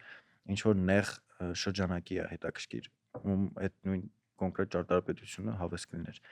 բայց հետո ինձ իրականում շատ օգնել իմ ընկերը Նորա Նիկոյան,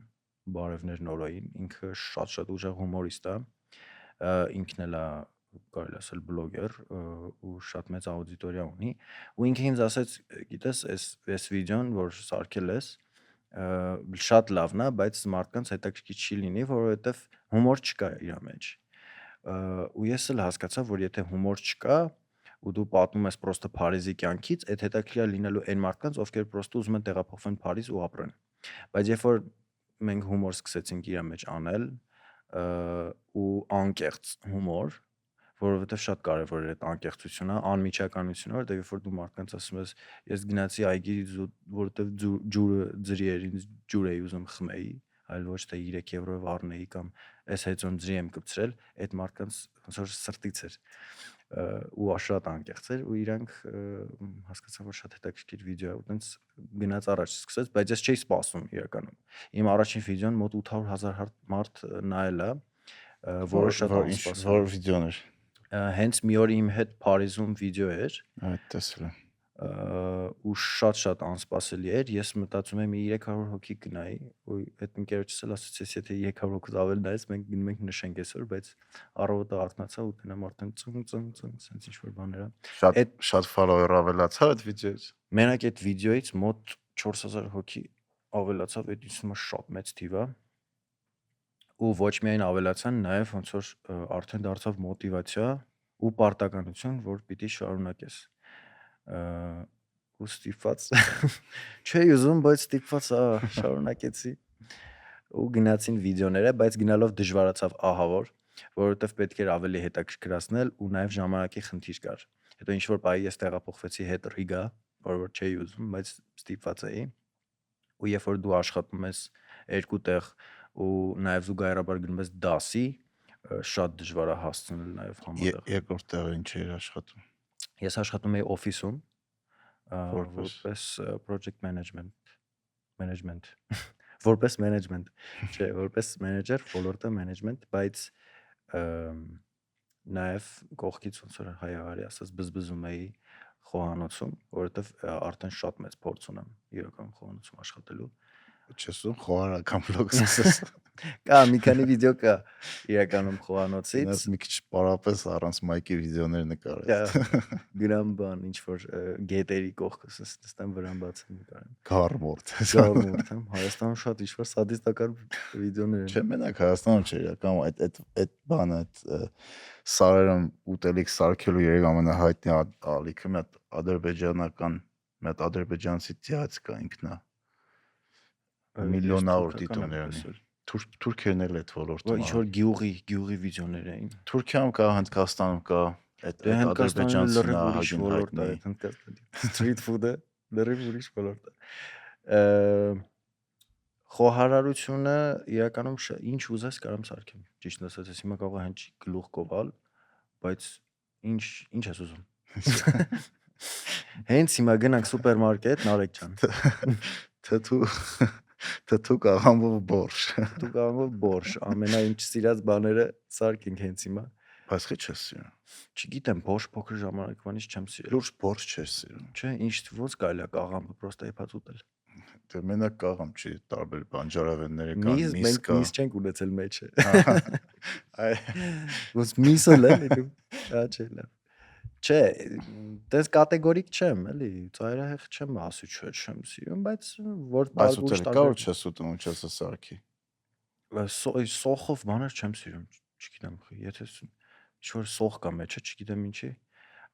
Մեկ էլ չեմ սիրում տարօրինակ կա ինչի խաշլամա։ Բայց ինչի գառան թե սովորական Գառան տավարի։ խաշլամա չեմ սիրում։ Օրինակ խաշ հավեսով կուտեմ։ Մեր մոտ Լատվիայում էլ կան հայկական ռեստորաններ, իրականում շատ աբսուրդ կարող չի, բայց Լատվիայում կա մոտ 30 հայկական ռեստորան։ Լուրջ։ Շատ են ու նենց հետաքրքիր է, որ այդ 90-ականներին ով եկել է Լատվիա, Ռեստորանա բացը։ հասնես մտածել են ինչ անենք, լավ ռեստորաններ բացեն։ Ու հիմա շատ են։ Կոնկուրենցիան բավականին մեծ է, բայց Երևանել են լիքը մարդ, ես մտածում։ ու նաև հետաքրքիր է այնը, որ ով որ թվականին որ եկել է ինչ-որ բիզնես է բացել, ոնց որ այդ թվականին համահունչ ինչ-որ բիզնես է եղել։ Նույն այդ ռեստորանը որ նայես, այդ թվականին Հայաստանում ոնց էին ռեստորանները, լրիվ նույն ձև է։ Հիմա Հայաստանում ռեստորանները շատ ուրիշ ոճի են ու շատ ուրիշ մակարդակի են։ Այնտեղ ոնց որ հələ որ դեռ պանդոկ վիճակ է մնացել։ Մի քիչ տես պանդոկ վիճակ կա, բան չունեմ ասելու, համով է, լավն են։ Դա էլ է լավ ֆորմատ։ Դրսի մարդկանց համար, ովքեր որ Հայաստանի ոնց որ ուտելիքի մշակույթին այդքան կարողա ծանոթ չեն, օքեյ է որ իրանք գնան, տենց ինչ որտեղ հաց ուտեն, բան չունեմ ասելու բնականաբար, զուտ ուզում եմ ասեմ, որ տարբերությունը շատ է էլի։ Ժամանակային Հայաստանում մի տեսակ ամեն ինչ ոնց որ ավելի արագ այդ ոլորտում զարգանա, որովհետև մարդիկ շատ են սիրում այստեղ ուտելիքը ինչ որ շատ բարձր բանի վրա չի։ Ոմետեղ ուտելու տեղ կա։ Չէ, դե ուտելիքը ստեշ, հա, բանա տենց։ Մշակույթի մեծ մասը։ Դու կարող ես ինչ-որ երկար ճանապարհորդություն գնաս, ինչ-որ գնաս փոքր քաղաք ու ռեստորան չգտնես հաց ուտելու։ Սենց մի ժամ ման գաս ինչ-որ մի տեղ, ոչ թե լավ տեղ, այսինքն ընտրություն ունես, դու պիտի ընտրես, այլ պրոստը չկա։ Տանջվես ինչ-որ վերջին մի տեղ մտնես, որ ինչ-որ սենց կասկածելի բան է։ Controversial բան ասեմ, ապա Հայաստանում է շատ լավ ռեստորան չկա։ Բայց էդի որտեղի հետ համեմատած կամ որն է քո կրիտերիան շատ լավի, որ ես հասկանամ։ Նա որ այնքան լավն է, որ հատուկ գնում ես դե ինչ-որ կոնկրետ այդ ուտելիքը ուտես օրինակի համար։ Ու ինքը լավն է նաև եվրոպական կամ ամերիկյան կամ ճապոնիական ինչ-որ ռեստորանների հետ համեմատած, ինքը այդ տենց լավն է։ Մեր մոտ կա միջին որակի լիքը, էլի լավ։ Չեմ ասում մեր մոտ վատն է, լավն է։ Համով հաց կուտես, բայց այն լավը չի էլի։ Լավը չի։ Որ դրախաթեր կարող է երկիր փոխես։ Գնաս այդ երկիր, որ այդ ռեստորանում հաց ուտես։ Այդ կարգի երկիր փոխելը, բայց Հայաստանից երկիր փոխելը հիմա այդքան բարդ չի, ես հա լսել եմ, Չէ, նկատի ունեմ, որ կոնկրետ գնում ես այդ երկիր, որ այդտեղ հաց ուտես։ Գնում ես հաց ուտես գաս, սենց։ Ну, կարոս մենասել, բայց չէ, հաց ուտես գաս որպես տուրիստ, օրինակ, չգիտեմ, գնում ես Կալիֆոռնիա, մի քանի ամիս շուտ French Laundry-ում սեղան ես պահում, որովհետև այդպես կամ, չգիտեմ, ինչ որ Michelin-ով աստղ կլինի կամ Michelin-ի գայդի ռեստորան կլինի։ Ֆրանսիայում տենց շատ կա, Եվրոպայում կա, Ամերիկա կա։ Ռիգայում օրինակ չկա։ Տոկիոյում են ասում գժանոց ռեստորաններ կա, բայց Տոկիո չեմ եղել ու անպայման ուզում եմ գնամ։ Տոկիո ես էլ եմ ուզում գնամ։ Մի հատ բան կա, ես միշտ մարդկանց ասում եմ ճանապարհորդեք, բայց ես մոռանում եմ, որ դա էժան հաճույք չի։ Դա չէ, բայց ես չեմ ասում Երևան վատն է։ Երևանում իրոք ռեստորանները լավն են, բայց միջին լավն են։ Ես մի քիչ դժվարանում եմ այդրան պատասխանել, որովհետև դեռ լավ չեմ ուսումնասիրել Երևանի ռեստորանները, ու ես երբ որ ասում եմ ինձ մի հատ ռեստորան ասեք, ես ուզում եմ գնամ այսօր, ինձ մի 10 հատ տարբերակ են տալիս, ես ստիպված պիտի մեկը ընտրեմ, գնում եմ ինչ-որ շատ վատ ռեստորան է լինում։ Ասում եմ այնպես մեկը։ Չէ, դե նայած ինչ ես ուզում։ Ասիական կուխնի ես ուզում, սթեյք ես ուզում, ասիական խոհանոց չեմ սիրում, ճիշտ ասած ընդհանրապես, չգիտեմ։ Ասի խաշլամա չես սիրում, սոխո ուտելիք չես սիրում, ասիական չես սիրում, բորշ չես սիրում։ Ավելուկ ուզում ես։ Ավելուկ բանով, եթե ձվով է սարքած, այդպես ինչ-որ տարբերակ կա, այդպես կուտեմ։ Բայց ավելի շատ իտալական խոհանոց եմ սիրում ու ֆրանսիական, ես վերջերս մեկի հետ կռիվ էի անում իտալական ու ֆրանսիական խոհանոցների։ Ես ասում էի, որ իտալականն էլ է շատ հարուստ, չէի ասում ավելի հարուստ է, քան ֆրանսիականը, բայց այդ ընկերս ասում էր, չէ, ֆրանսիականն է հարուստ։ Որպես խորհար, որն ավելի հարուստ։ Հարուստ որպես ավելի քանակության առումով, ինձ թվում է մեկը իտալիան է։ որովհետև եթե նույն պաստան վերցնենք, մի 1000 տեսակի պաստա կա, որ ամեն մեկը մի ուտեստ է համարվում, մի քիչ համարվում, օքեյ, պաստա ու վերջ, կամ չգիտեմ, լազանիայի տեսակներ կան կամ լիքը ուրիշ, իսկ ֆրանսիականը էլի հարուստ է բնականաբար, բայց համեմատած իտալականի հետ ֆրանսիացիները ավելի շատ սիրում են փոքր ու համով։ Իրանք չեն սիրում նենց ուտելիքներ, որոնք որ քեզ կշտացնի ու քեզ մի քանի ժամ կամ մի քանի օր կպահի, իսկ իտալացիները այն ժամանակվանից սկսած այդ նույն պիցան, որի մեջ որ շատ կա խմոր կամ պաստան, որ ինքն իրանով խմոր է, Կալորիդի ուտելիքներ, հա, զինվորականի։ Ես հիշում եմ, երբ որ ֆուտբոլ էի պարապում, մեր մարզիչը ասում էր սպագետի կերեք խաղերից առաջ, որովհետև ուժ է տալիս։ Այդ կոչվում է carb loading։ Այո։ Դրա համար վազողների սիրած թեման էլ է։ Հա, ինձ թվում է այն ժամանակ հռոմեական կայսրությունից է այդ գալիս, որ շատ են ունեցել զինվորներ ու զինվորներին ածխաջուրապ ուժ ապահովելու համար դες բաներ են սկսել ուտել։ Դրանով հարուստ է, ես չեմ ասում ավելի համովական բան, բայց ինձ թվում է ավելի հարուստ է։ Ֆրանսիականը շատ լավն է։ Ես կարող եմ մի քիչ բան հնչի, տարօրինակ հնչի, ֆրանսիականից պաշտում եմ ուղակի խխունջները։ Ուղղակի պաշտում եմ։ Իրանց մոտ այդ այնքան սովորական ուտելիք է, որ կարողս պրոստը գնաս խանութից առնես, բերես սարքես ուտես։ Ինքը հատենց բուն ուտեստ չի համարվում, տաք ուտեստ, ինքը համարվում է ավելի շատ Իստեղ այդ բյուրականի ճանապարհն է, որ խխունջների ֆերմա կա, որտեղ ունես սարքում տալիս են եղել ես դեռ։ Չեմ եղել, բայց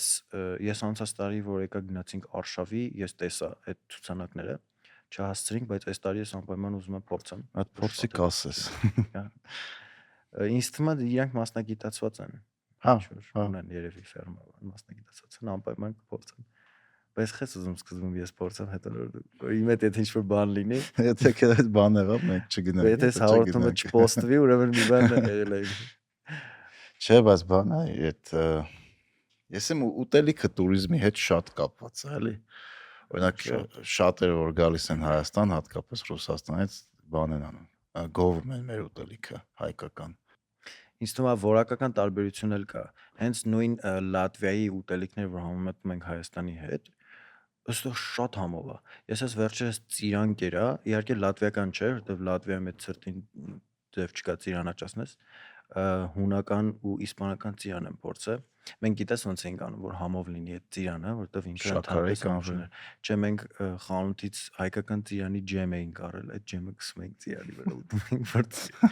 ծիրանի համ գա ու այդ միակ տարբերակն էր, որ համ գա, ու այդ մենակ ծիրանի օրինակը չի, Լատվիայում շատ բաներ կան, որ այդքան համով չի, բայց լատվիական խոհանոց, տես դու ասացի туриզմի համար շատ կարևոր է, ինչքան մարդ եկել է, ու այդ թվում նաև ես, որ գնացել ենք Լատվիա, չկա որպես այդպեսին, տենց հարուստ խոհանոց, որ մարդկանց խորհուրդ տաս, ասես, այս ինչ է կերեք։ Մի հատ գարոխով սուպա, կարաս ասես, հա, այս փորձեք, բայց ինքը այդ առումով այդքան հարուստ չի։ Հաճար տարբերությունը շատ սիրուն է, բայց խոհանոցի առումով ինձ թվում է ինչքան գնում ես հյուսիս, այնքան խոհանոցը ավելի աղքատանում է Եվրոպայում, ու ինչքան իջնում ես հարավ, այնքան ավելի հարստանում է։ Որովհետև ես կարծում եմ համ ցուրտն է դրան ոնց որ օգնել, համ էլ մարդկանց ժամանակը։ Այնինչ շատ ավելի շատ ժամանակ։ Ու Իտալիայում սիրում են վայելել այդ ամեն ինչը, իսկ ավելի հյուսիս երևի ժամանակ չի եղել, որոշել են, որ ինչ որ բան արագ ուտեն։ Երևի այդ բանը կլիմայի տարբերությունից էլ է կախված շատ բան, էլի։ Ինչքան կլիման դաժան է եղել, այնքան կրեատիվությունը երևի ուտելիքի առումով ավելի քիչ է եղել։ Որտեվ տարբերակները շատ չես ունեցել ուտելիքների։ Չգիտեմ, դա հետաքրքիր թեմա է, կարելի է խորանալ։ Հիմա բլոգը քո մոտ բան է, հիմնական զբաղմունք է։ Չէ, բլոգը իմ մոտ, չգիտեմ, ուրախություն թե ցավոք երբեք չի եղել հիմնական զբաղմունք, որովհետև ես երբեք չեմ ունեցել ու երևի չեմ էլ ունենա այդքան ժամանակ, ու ինչքան էլ տարօրինակ կհնչի, ամենաակտիվ շրջանը, որ ես վիդեոներ եմ տեղադրել, այդ եղել է այն շրջան, որ ես արդեն 3 տեղ եմ աշխատել ու զուգահեռաբար գրել եմ master's thesis։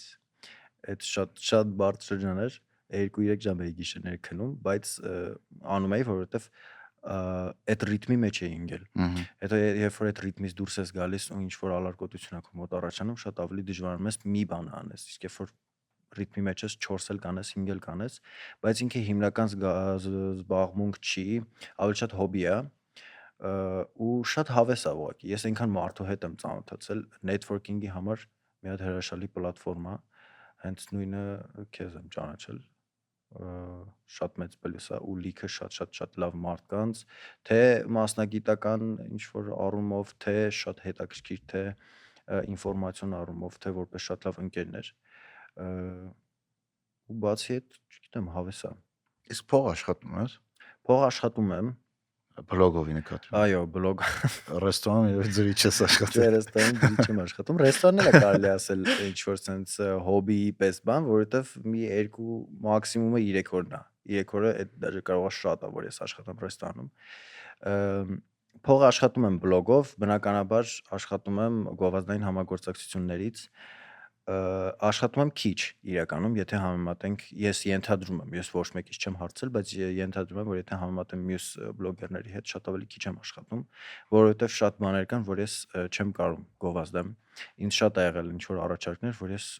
չեմ գովազդել, Օրինակ, նույն բեթինգի ոլորտից, ու sense բեցինգի principle գովազդը բան չի, արգելված չի արդեն։ կարող է եւ արգելված է, բայց ոնց որ մինչեւ էդ էլ իմ մոտ կար, որ ես այդ չեմ անելու, ալկոհոլ չեմ գովազդել ու մի անգամ եղել է դեպք, որ առաջարկել են ինչ որ գինու, չգիտեմ ինչեր։ Այս գինին օքեյ չի։ Դե ալկոհոլ է, բայց գարժուրը ավելի քիչ է, կարող է։ Էդ էլ չգովազդեցի, բան ա եղել, որ կեղծ կոշիկի խանութ էր, ու ես իրենց հարցրեցի, նախ զգացում ա խանութից, որ կեղծ է, հարցրեցի, իսկ իրանք օրիգինալ կոշիկներ են, ասացին lux copy, Copy։ ասացի ներեք, չէ։ Շատ եմ ունեցել այդ փողի կարիքը, անկեղծ եմ ասում, շատ է պետք եղել այդ փողը, որ ասել եմ, չէ, լացել եմ, չէ, բայց եթե չպահես այդ բաները, ինչ որ պահի մարդիկ սկսելու են քեզ ատել, ասելու են, ես դու չես գովազդել, որ մենք հիմա հագանք այս կոշիկը ու ճղվեց, կամ չգիտեմ, այս ալկոհոլը խմեցինք ու գնացինք ավարիա տվեցինք։ Բաններ, չէ, խմել եմ լուսաստղ, սպանել եմ եղբորս։ Հա, տենց բաները չեմ գովազդում ու նաև չեմ գովազդում նենց բաներ, ովքեր որ կարող է վստահելի չլինեն։ Ուտելիքը օրինակ աշխատում եմ չգովազդեմ, որովհետև ես պիտի փորձեմ։ Բուրգեր ա եղել, որ ուղարկել են, կամ փորձել եմ ստեղ, ես Ուր են ուղարկել։ շաուրմա ա եղել, որ ես ստեղ փորձել եմ, գնացել եմ փորձել, իմ համար համով ա եղել, հետո որ գնացել եմ այնտեղ գովազդել եմ, բուրգերն էլ ուղարկել են իմ մոտ Լատվիա։ Ես փորձել եմ, հասկացել եմ, որ Բաս բուրգերը ոնց ես դες Լատվիա ուղարկել։ հա փոստով ուղարկել են։ Եկի այդ դու բուրգերը տես կերել ես։ Բուրգերն կերել եմ ու ասեմ ավելին, ես գնացի, երբ որ գնացի փոստից վերցնեմ, ինձ ասեցին չենք կարա տանք, որովհետև պիտի բան անենք։ Մաքսա զերծում պիտի անենք, ռաստամոշկա ասենց ասած պիտի անենք, ասում եմ ոնց էլի ա եղել որ բան ուղարկեն ինձ Հայաստանից, բայց փաստորեն գնացի մի 10 քանի եվրո վճարեցի ու այդ աշխատողները իհարկե ապշել էին, որովհետև ասում եմ բուրգեր ուղարկել, դա շատ տարօրինակ բան է, երկրից երկիր, իրանց մտքով Քանի ամեն ինչ օրվա կարող մեջ է ասես։ մոտ 6 օր։ DHL-ով կամ FedEx-ով էին ուղարկել, Չէ, փոստով էին ուղարկել, բայց էքսպրես ծառայությունով։ հա, օքեյ։ Ու ինքը sense նենց էին փաթեթավորել, որ բան չլինի, էլի չփչանա։ Սառացրել էին ու հատուկ բաների մեջ էին։ Մի անգամ ես էլ եմ տենց հետս ապրանք բերել, այդ Քութայիսիով բանով որ եկել եմ, պանրիկներ էի բերել, որ քուրս շատ է սիրում Լատվիայից, տենց հատուկ սառը պահելու, որ դեղորայքները պահում են, տեղափոխում են։ Ու sense բուջուր սառույցի նաև ամաններ կան, հետը դնում ես, ինքը սառն է պահում։ Տենց եկել հասել էր, տակացիր կեյա։ Համով էր գովազդեցի։ Այսինքն այն ինչը ես կարող եմ փորձեմ պոտենցիալ, խնդիր չկա, ես եթե համով է կգովազդեմ, բայց այն ինչը որ ես չեմ կարող փորձեմ, ես վերջերս ինչ որ խմորեղենի բանից էին գրել, նու լավ մեծ ցանց էր, բայց ես ասացի ես գամ Հայաստան նոր էլի, ես չեմ կարող հիմա գովազդեմ, որովհետև ես չգիտեմ ոնց որ չեմ էլ իրանց ասում ուղիղ կարող է համով չլինի ձեր խմորեղենը, բայց ոնց որ ասում եմ գամ մի հատ փորձեմ, կզրուցենք, տեսնենք։ Դրա համար այդքան էլ շատ փող չեմ աշխատում գովազդից, բացի այդ շատ ակտիվ չեմ ես։ Հիմա էլ այդքան ժամանակ ու բան չկա, երանգ չկա, որովհետև շատ ավելի ուրիշ բաների վրա եմ ժամանակ փորձում ծախսեմ, գործի ու սովորելու լեզուներ եւ այլն։ Բայց ինչով պետք է զբաղվես Հայաստանում, որ հիմա հետս եկե։ Կամ այդ մինչև այդ թեմային անցնենք, մի հատ թեմա էլ կարող ուզում եմ հետ խոսալ։ Հետ գալը դժվար չի։ որ սովորում ես ուրիշ ապրելակերպի, ուրիշ, չգիտեմ, մթնոլորտի, շփման ձևի հետ գալը դժվար չի։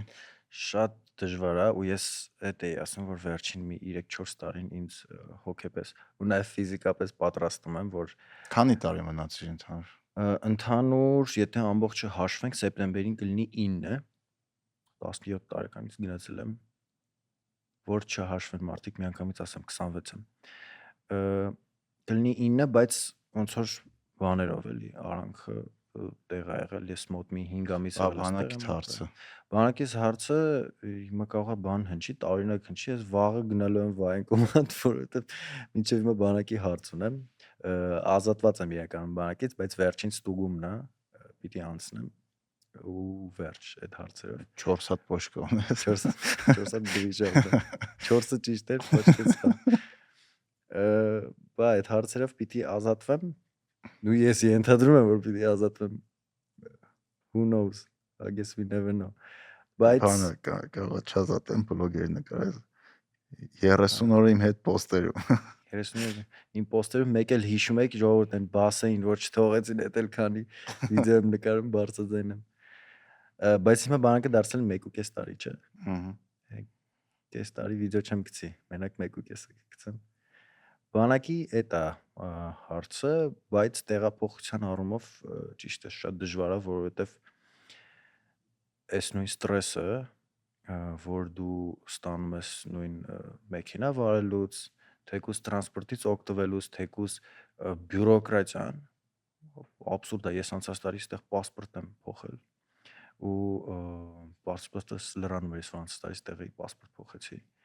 Այդ մի հատ ահավոր մեծ գլխացավ էր ու բայց նաև այդ process-ները ահագին հեշտացել են մոտ, խեր դժվար։ Որովհետև թղթեր էր պետք, որ այդ պահին չկար, բացի Հա, այդ չնայած դու 18 չլրացած դուրս ես եկել, չէ։ չէ 18-ը, հա, չլրացած դուրս եմ եկել։ Պլյուս այդտեղ վայենկոմատից թղթեր։ Այ վայեկոմատի լավ, էդի պարզել։ շատ խնդալու պատմություն է, ուրեմն ես գնացի այդ պասպորտ սեղան, ասացի ոնց որ ուզում եմ փոխեմ եւ այլն, գրանցվեցի, ինձ ասացին զինվորական գրքույկդ բեր, ասացի մոտս չի Լատվիայում, որովհետեւ ես չեմ պլանավորել, որ պիտի ասենք պասպորտ փոխեմ ու ես չգիտեի, որ զինվորական գրքույկ կա պետք, ասեն գնա վայենկոմատ տղա ջան, այնտեղ ասա քեզ մի հատ թուղթ կտան, որ դու ունես զինվորական գրքույկ, կբերես մեզ կտաս, ոնց որ տեղեկանք։ Գնացի վայենկոմատ, ասացի ես պասպորտ եմ հանում, զինվորական գրքույկս մոռացել եմ, ոնց որ ուրիշ երկրում, հիմա մի հատ թուղթ կարակ, տակ որ գնամ, ցույց տամ, այդ կինս նայեց վես, ասաց տուր տղա ջան, տուր այդ զինվորական գրքույկդ գրեմ տամ, ասում եմ զինվորական գրքույկս մոտս չի, ոնց տամ, ասում եմ բա քեզ եկել, ասում եմ թուղթ է պետք, որ տեղեկանք տակ գնամ պասպորտ սեղանում տամ, նոր գրեց տվեց, բայց բնականաբար նույն օրը չտվեց, 2 օր հետո տվեց ստիպված էլի գրանցվեցի պասպորտի համար, էլի գնացի։ Մի քիչ դες դժվարություններ կան ու այդ տեղեկանքն էլ կամ չգիտեմ իմ տեղեկությունը որ կա վայենկոմատում բնականաբար թվայնացված չի էլի։ Մինչև հիմա տենց ինչ որ դարակներում դրված է հանում են, sense թերթում են, մի քիչ էդի կարելի է հեշտացնել գումարի հարցը երևի, որ թվայնացնեն համակարգիչներ եւ այլն, բայց բյուրոկրատիան ինձ թվում է ֆրանսիական բյուրոկրատիան մի քիչ զիջում անգամ հայկականին։ Ես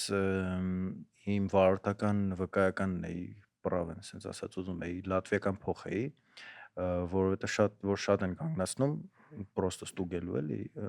որ հայկականն ես ամեն անգամ տալիս, քեզ մի քիչ ուրիշ աչքով են նայում, գնում են ժամերով կարող ստուգեն գան, կամ վարձով մեքենա չեն տա, որովհետեւ այդ ինչ պրավա է, մենք չգիտենք այդ երկինքի եվրոպական երկիր չի։ Դրա համար փոխեցի լատվիականի ու այդ փոխելն էլ պիտի գնաս էլի թղթեր վերցնես ստեղի այն տեղը ոնց էր կոչվում մռու կծու այդտեղից թղթեր վերցրեցի բերեցի թարգմանել հետո պարզվեց այդ թուղթը որ տարել եմ ապոստիլ անելու այդտեղ չեն անում ապոստիլ բայց ես մի 2 ժամ արդեն հերթ էի կանգնել տարա ուրիշտեղ այնտեղ համ թարգմանեցին համ արեցին չհասցրեցի արդեն վերցնեմ ես գնացի ինչ որ լիազորագիր թողեցի թե ուրիշ բանի համար թողեցի չեմ հիշում մերոն գնացին վերցրեցին ինձ փոստով ուղարկեցին այսինքն sense ինչ որ խնդիրներ են որ ճիշտ ասած խառն ես եղել լատվիայում չկա այդ խնդիրը ու դու գնաս եթե ինչ որ թուղթ ուզես թվայնացված ամեն ինչ հենց հիմա sense բան կանենք կտանք քեզ կամ կնայեն իրանք որ դու ունես այս ինչ բանը օքեյ վերջ հասկաց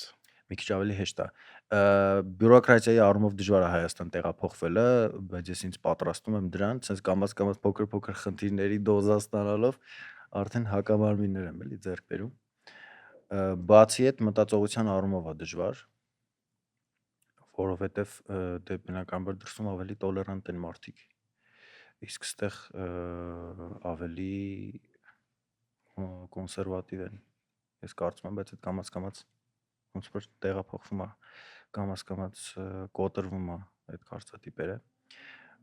Դժվար է այդ առումով, որովհետև դրսում, երբ որ դու շփվում ես 5-6 այլ ազգի, օտարազգի մարդկանց հետ, դու հասկանում ես կամ նույն Փարիզում այդ ամենամեծ բաներից մեկն էր, որ ինձ սովորացրեց Փարիզը, որ ես շատ փոքր մարդ եմ այս աշխարհում, որ բացի ինձնից այս աշխարհում կան նաև այլ ազգի մարդիկ, ովքեր նույն մոլորակի վրա տեղ ունեն կամ հենց այդ նույն քաղաքում իրանք էլ են ապրում։ Կան, չգիտեմ, արաբներ, կան եգիպտացիներ, կան ֆրանսիացիներ, գերմանացիներ, ովքեր նույն տեղում են ապրում ու դու չես կարա իրանց չհարգես։ Այդ քեզ հասկացնում է, որ իրանք կարան շփվեն ուրիշ լեզուներով, որ իրանք կարան ունենան ուրիշ կրոն, դու հասկանում ես, որ գոյություն ունեն այդ կրոնները, այդ լեզուները, դու պիտի արդեն սկսում ես ավելի ազատ լինել ու բաց լինել ու ավելի տոլերանտ լինել այդ մարդկանց հանդեպ։ Դե քանի որ Հայաստանը ավելի շատ մոնո նացիոնալ, մոնո էթնիկ երկիր է, մի քիչ դժվար է, բայց ոնց հասկացա, կամաց այդ փոխվում է, որովհետև օտարազգիներ, հնդիկներ ու ռուսներ առայժմ այդ երկու երկրից են ոնց հասկացա շատ գալիս, բայց ինձ թվում է, որ վիզային ռեժիմը դուրս գա կամ չգիտեմ, ապագայում Եվրոմիություն կլինի թե չէ, առհասարակ ճանապարհորդելը ավելի հեշտ ու էժան լինի, կամ պայմանները ավելի լավ լինեն երկրում, դրսից շատ մարդ կգա սովորելու, որովհետև նենց սովորելու, աշխատելու, ապրելու, որովհետև մի ֆակտ, որ Գերմանիայում ինչ որ X մարդուն հարմար է Գերմանիայում ապրելը, կարող է եւ հարմար է, ասենք Հայաստանում ապրելը, դե Գերմանիայում կարող իր համար ստրեսային է։ Այդ ուժեղ բժշկական ոլորտը իրանց կարող է ստրեսային է, ուզում է գա Հայաստան։ Իրան դուրս չի գալի, որ 5 մմ զաբորը չի կարող բարձրացնի հարևանը գործա տալիս, թե կարա գարդակ մի ցելի հարկ գցի, ոչ մեկ բան չի ասի։ Այդ զաբորի պայ ես շատ եմ նկատել, որ Հայաստանում պատ են շարում, ասենք դու ունես սեփական տուն ու ինչ որ պատերով սենց պատը շան, որ ուրիշներին չտենաս, որ ուրիշներին չտենաս, թե քեզ չտես, չէ, որ ուրիշներին չտենաս, հավատա։ Ինձ թվաց էր, որ ուրիշները քեզ չտեսնեն։ Չէ, թաքցնելու բան շատ անգամ չունեն, արդեն եկատուն է ինչ թաքցնեն։ Ես մի անգամ այտենց մեկին հարցրեցի, բայց իրանը սեփական տուն չէր, իրանը բալկոն էր։ Ասացի, տենց մի քիչ ծանոթ մարդ էր, լրիվ անծանոթ չէր, բայց մտերիմ էլ չէ, ասացի, բայց ղեք բալկոնը ասես փակում, ոնց որ ավելի սիրո, որտեվ թամանյանական շենք էր։ Ասում եմ, ղեք, բայց ոնց որ բալկոնը փակում, սիրուն է, էլի, բացեք, թող, չգիտեմ, համել ձեզ օդ կլինի, տեսքը չի ինքնի բան։ Ասաց, որ ինքը իհարկե ուրիշ բառով ասաց, բայց ես մի քիչ կփոխեմ, որ ցենզուրայի շատ դուրս չլինի, ասաց, որ կնոջ հետ սիրով զբաղվեմ, կողքից չտերան ապրեմ։ Դե լավ էլի, հումորով մարդ է։ Էպիչ արդարացում։ Ես թվա հումոր չէր անում ինքը ընդհանրապես, որ դե շատ լուրջ դեմքով ասաց, ապա դե ուրիշը չտենա էլի ինչ ասաց բաներ։ Մի հատ այնց ֆիլմ կա Crash անունը, բաններ Լուդա Քրիսն է մեջ խաղում այդ կինոյի։ Դեռ մի հատ դերվակ կա, որ մի հատ տղա քայլում ասում է, գիտես ինչ են բան անում ավտոբուսի պատուհանները ասես մեծ։ Ասում է, ասում է, որ հաուսները մեր վրա նայեն ու խնդան։ Մեր դա Փարիզները բարձր սարքում են, որ աղքատներին չտենան դեղվեն։ Ես իմ մոտ տպավորություն է, որ ավելի շատ չեն ուզում, որ իրանց տեսնեն։ Կարող է տենց այդ, որ ասում եմ, չեն ուզում մեզ տեսնեն այդ բանը, նո ուրիշներին մեր մասին չի խոսքը, չեն ուզում ուրիշներին, ավելի շատ կատակ է, կիսա կատակ, կիսա լուրջ է, էլի, հա, որտեվ մարդիկ տարբեր նպատակներով են անում դա։ Բայց ինչ որ մի փուլից բան է, երբ որ դու, չգիտեմ, ֆինանսապես կայանում ես,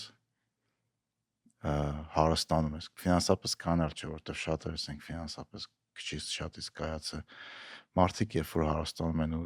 ինչ որ ժամանակ հետո իրանց բաբլը ձևավորվում է, փուչիկը։ Դրանից դուրս իրանք չեն ուզում տնան ինչա կատարում։ Իրոք չեն ուզում տեսնեն։ կա տենց բան։ Որտեվ դու Maybach ես քշում օրինակի համար կամ չգիտեմ, տես $500,000, $1,000,000 ավտո չես ուզում տենաս, որ քո հարևանը չէ, բայց հարևանը սաղ կյանք որ աշխատի ու այս փողը չծախսի, մեկ այդ ավտոյի չափ չի կարող աշխատի կամ որ օգոստոսի վերջ երեխուն մի ռազմեր մեծ կոշիկա հակ դառնում, որ գոնե մի տարի հակնի։ Ահա։ Մարդիկ չեն ուզում դա տեսնեն, որտեվ այդ իրանց խանգարումը։ Այդ իրենց Բայց դա իրենց մեկը դուրս չկա, ոնց ասեմ, մեկ Հայաստան մենք մոռանում ենք, որ ասենց ազգովի որ մենք դեռ շարունակում ենք մնալ չզարգացած աղքատ երկիր ու զարմանում ենք խիա, սենց խիանեց։ Բայց պատճառներ կա դրան, անգամ այսօրվա մեր բարձրացած բողոքների թեմաներն է։ Հիմնական պատճառները դա որ մենք շարունակենք մնանք աղքատ երկիր, ինչքան է թվում է որ դա տենց չի, հատկապես եթե Երևանի կենտրոնում է շատ ժամանակ անցկացնում, բայց մեկը դա տենց է ու մարդիկ նոր սկսել են օրինակ մեքենա ունենան կամ ինչ որ ֆինանսական ինչ որ բաներ են կարող անում իրancs թույլ տան 2 կիլո ավել միրգ են առնում կամ չգիտեմ մի զույգ կոշիկ չունեն կամ 2 զույգ կոշիկ ունեն։ Հա, այդ 2 կիլո ավել միրգ առնելը տնտեսությանը ավելի շատ պլյուս է ինձ թվում է, քան այդ մեքենա, որովհետև ես շատ եմ հանդիպել դեպքեր, որ մի տնից 3-4 մեքենա են ունենում ու բնականաբար ազդում է այդ նույն խցանումների վրա ու հասկանում ես, որ մի քանի պատճառ կա, բնականաբար վատ տրանսպորտն է, վատ տրանսպորտային համակարգն է, որ ստիպված են առնում, բայց մյուս կողմից էլ ամեն մեկը ոնց որ իրան ունենա, հանգիստ տեղաշարժվեն բան, բայց նույն եթե համեմատենք Եվրոպայում այդ տենց չի ընդհանրապես իրենց համար պրիորիտետ չի մեքենա ունենալը, ավելի շատ այդ քայլելու քաղաքներում իրենց հեծանիվ ունենալն է։ Հարմար է, օրինակ երբ որ Իտալիա ես գնում կամ չգիտեմ Շվեյցարիա ես գնում, այնտեղ դու կարաս քեզ թույլ տաս հեծանիվ քշես կամ քայլես։ Երևանում չգիտեմ շատ փողոցներ անգամ մայթեր չունեն։ Հա։ Իրոք շատ փողոցներ մայթուր չունեն կամ եթե ֆիզիկապես սահմանափակումներ ունես։ Ոնց քայլես տեղ, որտեղ քայլես։ Հա, ես Թե շատ կա հարթակ չկա, նորմալ ճանապարհներ չկա, չգիտեմ, հեծանովի ուղի են սարքում մի փողոցի մի հատ կտոր։ Այսինքն այդ բան գալու են այդ 100 մետրի որ սպրինտ անեն հեծանիվով ֆռան կռուկներ տան։ այդ խաղ ես խաղում, մի հատվածից ընդհանրապես upgrade արել է։ Այսինքն մենք չենք հասել այդ մակարդակին, ոչ ֆինանսապես, ոչ մեր քաղաքային ապրելակերպի մշակույթով, որ դրան պրիորիտետ տանք, որ օրինակ քաղաքը լրիվ ձևափոխվի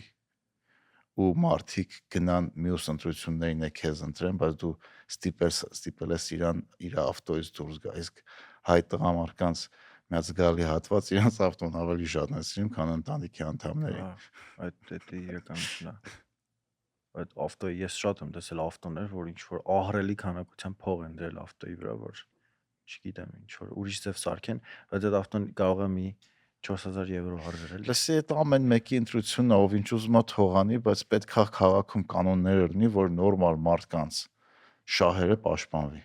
Այն մարդիկ, որ ուզում են նորմալ քշեն, այն մարդիկ, որ ուզում են քայլեն, այն մարդիկ, որ ուզում են հանրային տրանսպորտից օգտվեն, բայց ոնց ասեմ, այդ մի ժամը, երբ որ այդ ավտոբուսի մեջ են, ոչ մեկ իրանց ձեռ չգցի, ոչ մեկ իր վրա չպարկի, կոնֆլիկտի մաս չդառնա, այսինքն այնքան խնդիրներ կա, որ գնա գալիս եմ, էլի։ Բայց ինձ թվում է ամենամեծ խնդիրներից մեկը գիտես որն է, պոպուլիզմը, որ լիքը բան արվում է զուտ պոպուլիզմի համար։ Այդ նույն, չգիտեմ, ընտրություններից առաջ էլ թեկուզ բոլոր քաղաքական բաներից ես տեսել եմ, որ իրանք շատ ես ծրագիր շատ քիչ եմ տեսել, ես տեսել եմ, որ ինչ-որ գալիս են պոպուլիստական բաներ, խոսքեր, որ այսինչս նենց, բայց դու հասկանում ես, որ տակը ծրագիր չկա ու անհնարին է ինչ-որ կան իրենք ինչ-որ մի բան անեն կամ մնան ինչ-որ մի բան անեն, դրա համար պոպուլիզմը շատ լուրջ խնդիր է, որովհետև ինչ-որ առումով, երբ որ դու տեսնում ես մարդ, ով չունի գրագիտության այնքան չգիտեմ, չափ կամ այնքան ինֆորմացված չի, լավ չասեմ գրագիտություն, բայց ինֆորմացված չի, որ հասկանա, որ չի լինելու տենց ու պետքա սենց անել, իրան շատ ավելի հեշտ է խաբելը, իրան իրա վրա այդ պոպուլիզմը շատ ավելի հեշտ է աշխատում, դրա համար քաղաքական գործին ձեռնտու է, որ իր ընտրողը այդքան էլ ինֆորմացված չլինի, որտեվ խաբելը շատ հեշտ է, բայց երբ որ քո ասացի պես լինում են լիքը անհատներ, ովքեր ինֆորմացված են ու իրանք ուզում են փոփոխություններ ու դրա արդյունքում քաղաքական գործիչը ստիպված գնում է այդ քայլին, որ պիտի լինի փոփոխություն ու արդեն ինքն է սկսում գիտակցել, որ պիտի ընդունվեն օրենքներ, որ հենց այդ նույն մայթերը պիտի դառնան ավելի ոնց որ պրիորիտետ մարդկանց համար, ոչ թե մեքենաների համար կամ հեծանվի ճանապարհներ սարքվեն կամ այգիներ, այդ մի հատ լրիվ ուրիշ թեմա է, այգիների թեմա, որ օդ չկա, այս 2 օրը գլուխս ահավոր ցավում այն ջեկել եմ, երեխա ունենալն արդեն դարձել շատ վտանգավոր բան, ռիսկային բան Երևանում ու երեխու հետ դուրս գալ քայլելն է շատ արդեն ռիսկային բան, օդի առումով բացի այդ ինչքան հիվանդություններ եւ այլն, դու հասկանում ես, որ այդ ամեն ինչի հիմքում ինչ-որ մի տեսակ պոպուլիզմն է, որ մեզ խանգարում է։ Ես դու ինչես որոշում մնաս տեղ ապրես։ Ինչ ես հետեւել։ Ես այդ հարցը միշտ ինձ հակառակ ձևով եմ տալիս, ես ասում եմ, բայց ինչի պիտի ոնց որ չստեղ չապրեմ, էլի, ինչի պիտի չգամ, ինչի պիտի ես այնտեղ ապրեմ։ Թվում է թե առաջին հայացքից թվում է թե ես ինչ ես խոսում, հելի գնա այնտեղ ապրի, հələ համեմատի Հայաստանն ու չգիտեմ, թեկուզ ունի Լատվիան կամ Ֆրանսիան, բայց մյուս կողմից էլ լավ ես գնացի, X մարդը գնաց, Y-ը գնաց, Արթուրն ու Վահանն էլ գնացին ու Անահիտը վերջը։ Հենց այդ նույն Լատվիայում հիմա երիտասարդությունը գնում է, թվում է թե այնտեղ էլ է լավ, բայց այնտեղից երիտասարդությունը գնում է, որտեղ իրանք պերսպեկտիվա չեն տեսնում։ Բայց եթե իրանք մնան ու քո ասացի պես ձևավորվեն այդ անհատները, ովքեր որ կսկսեն փոփոխություններ մտցնել, ովքեր որ կսկսեն պայքարել, գուցեև ինչ որ մի բան փոխվի։ Ես օրինակ մեծ հաճույքով հասկանում եմ, ես պատկերացնում եմ այդ ինչ բարդ բան է, գործողություն է, բայց ես փորձել եմ ինչ որ մի ձև թեկուզ պայքարեմ, գուցե նաև հենց այս հարթակը ինֆլուենսերի օգնի, որ քո ձայնը բարձրանա, որ ի վերջո ինֆլուենսերը ով է, որ ինֆլուենս է անում, ինչ որ մի ձև կարա ազդի աուդիտորիայի վրա, բայց բնականաբար դրական տեսանկյունից էլի, որ դու կարաս մարդկանց ասես, գիտեք ինչ, երբ որ դուք սենց եք քշում, այդ առաջացումը ավելի շատ խցանում, որ դուք սենց եք քշում, այդ կարա վթար առաջացնի, կամ չգիտեմ, ինչ որ վտանգավոր բան, կամ այդ անհարգալից է առհասարակ պետք չի տենց անել։ Բայց եթե դու չխոսաս ընդհանրապես, բան չի փոխվի։ Կարող է քո խոսալուց հետո մի հոգի փոխվի, 2 հոգի փոխվի այդ 1000 հոգուց, բայց հաստատ 2 հոգին ավելի շատ է, քան 0-ն։ Դրա համար ես ուզում եմ, չգիտեմ, կա այդ էնտուզիազմը կա։ Մնաս տեղ ու բողոքես։ Այդ բողոքելն էլ է իդեպ բան, որ մարդիկ միշտ բողոքում են ամեն ինչից, բայց կարելի է առանց բողոքել ոչ թե կյանքից, այլ բողոքել այն պայմաններից, որոնք որ մեզնից դուրս ստեղծված են, այսինքն մենք չենք ստեղծել այդ պայմանները, այլ ուղղակի իրանք կան, אז կարելի է դրանց դեմ բողոքել, փորձել փոխել այդ պայմանները կամ բարձրաձայնել, որպեսզի այն մարդիկ, ում որ մենք ընտրում ենք, իրանք փոխեն։ Բայց ես ինձ հանգիստ ասում ընտրում ենք, ես երբեք ընտրությունների չեմ մասնակցել։ Միշտ դուրսն ես։ Ես միշտ դուրսն եմ եղել, այս վերջին ընտրություններին էլ չհասցրեցի գամ, բայց չգիտեմ, այդ ցավոք թե ուրախություն չհասցրեցի գամ, որովհետև չէի էլ կողմնորոշվել ճիշտ ասած ում կընտրեի, բայց ես իմ մասով Թազա օրենքով չես կարող ընտրես, եթե վաղ ընտրություններ լինի։ Հա, ես մյուսների մասով չեմ ասում, գործ չունեմ, ես իմ մասով եմ ասում, ես քանի որ վերջին այս մի 8-9 տարին Հայաստանում չեմ ապրել, ինչ որ հա չափով եղել է մի 5 ամիս ապրեմ, 2-3 ամիս ապրեմ գնամ, բայց քանի որ հիմնական ստեղ չեմ ապրել, ես կարծում եմ, որ ես չպիտի ընտրեմ, որովհետև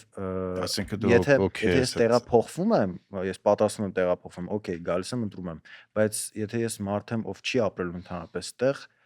եթե ես տեղ հարկ չեմ վճարում, չնայած ես ինքս վճարում եմ, բայց եթե X մարդը չի վճարում, չգիտեմ, ինչի։ Դա էլ է մի հատ հետաքրքիր բան, որ ես Հայաստանի ռեզիդենտ չեմ, բայց հարկեր եմ վճարում Հայաստանի։ Կարա, բայց գնամ ընտրությունների, լավ չէ, համոզեցիր։ Չէ։ Բանա պետք է գնալ ընտրությունների։ Դու մասնակցել ես։ Ես միշտ մասնակցում եմ։ Միշտ։ Բաներ կան, ստատուսներ կան, որ ընտրության չգնալը արդեն իսկ ընտրություն է, ասած ինչ որ բաներ կան։ Նո չգնացիր ում ես ընտրում, ինչ Հա, ընտրություն էլի այդ։ Ինչ ես ասում դրանով։ Հա մարդկա կարող է մտածում այդ բողոքի ձևը, բայց գնա բողոքի ձևը ուրիշ ձև արտահայտի։ Չ Էդ իմ անձնական կարծիքն է։ Իմ կարծիքով եթե դու ունես հնարավորություն ընտրելու ու քո ձենը կարա եղանակ փոխի, գնա ընտրի։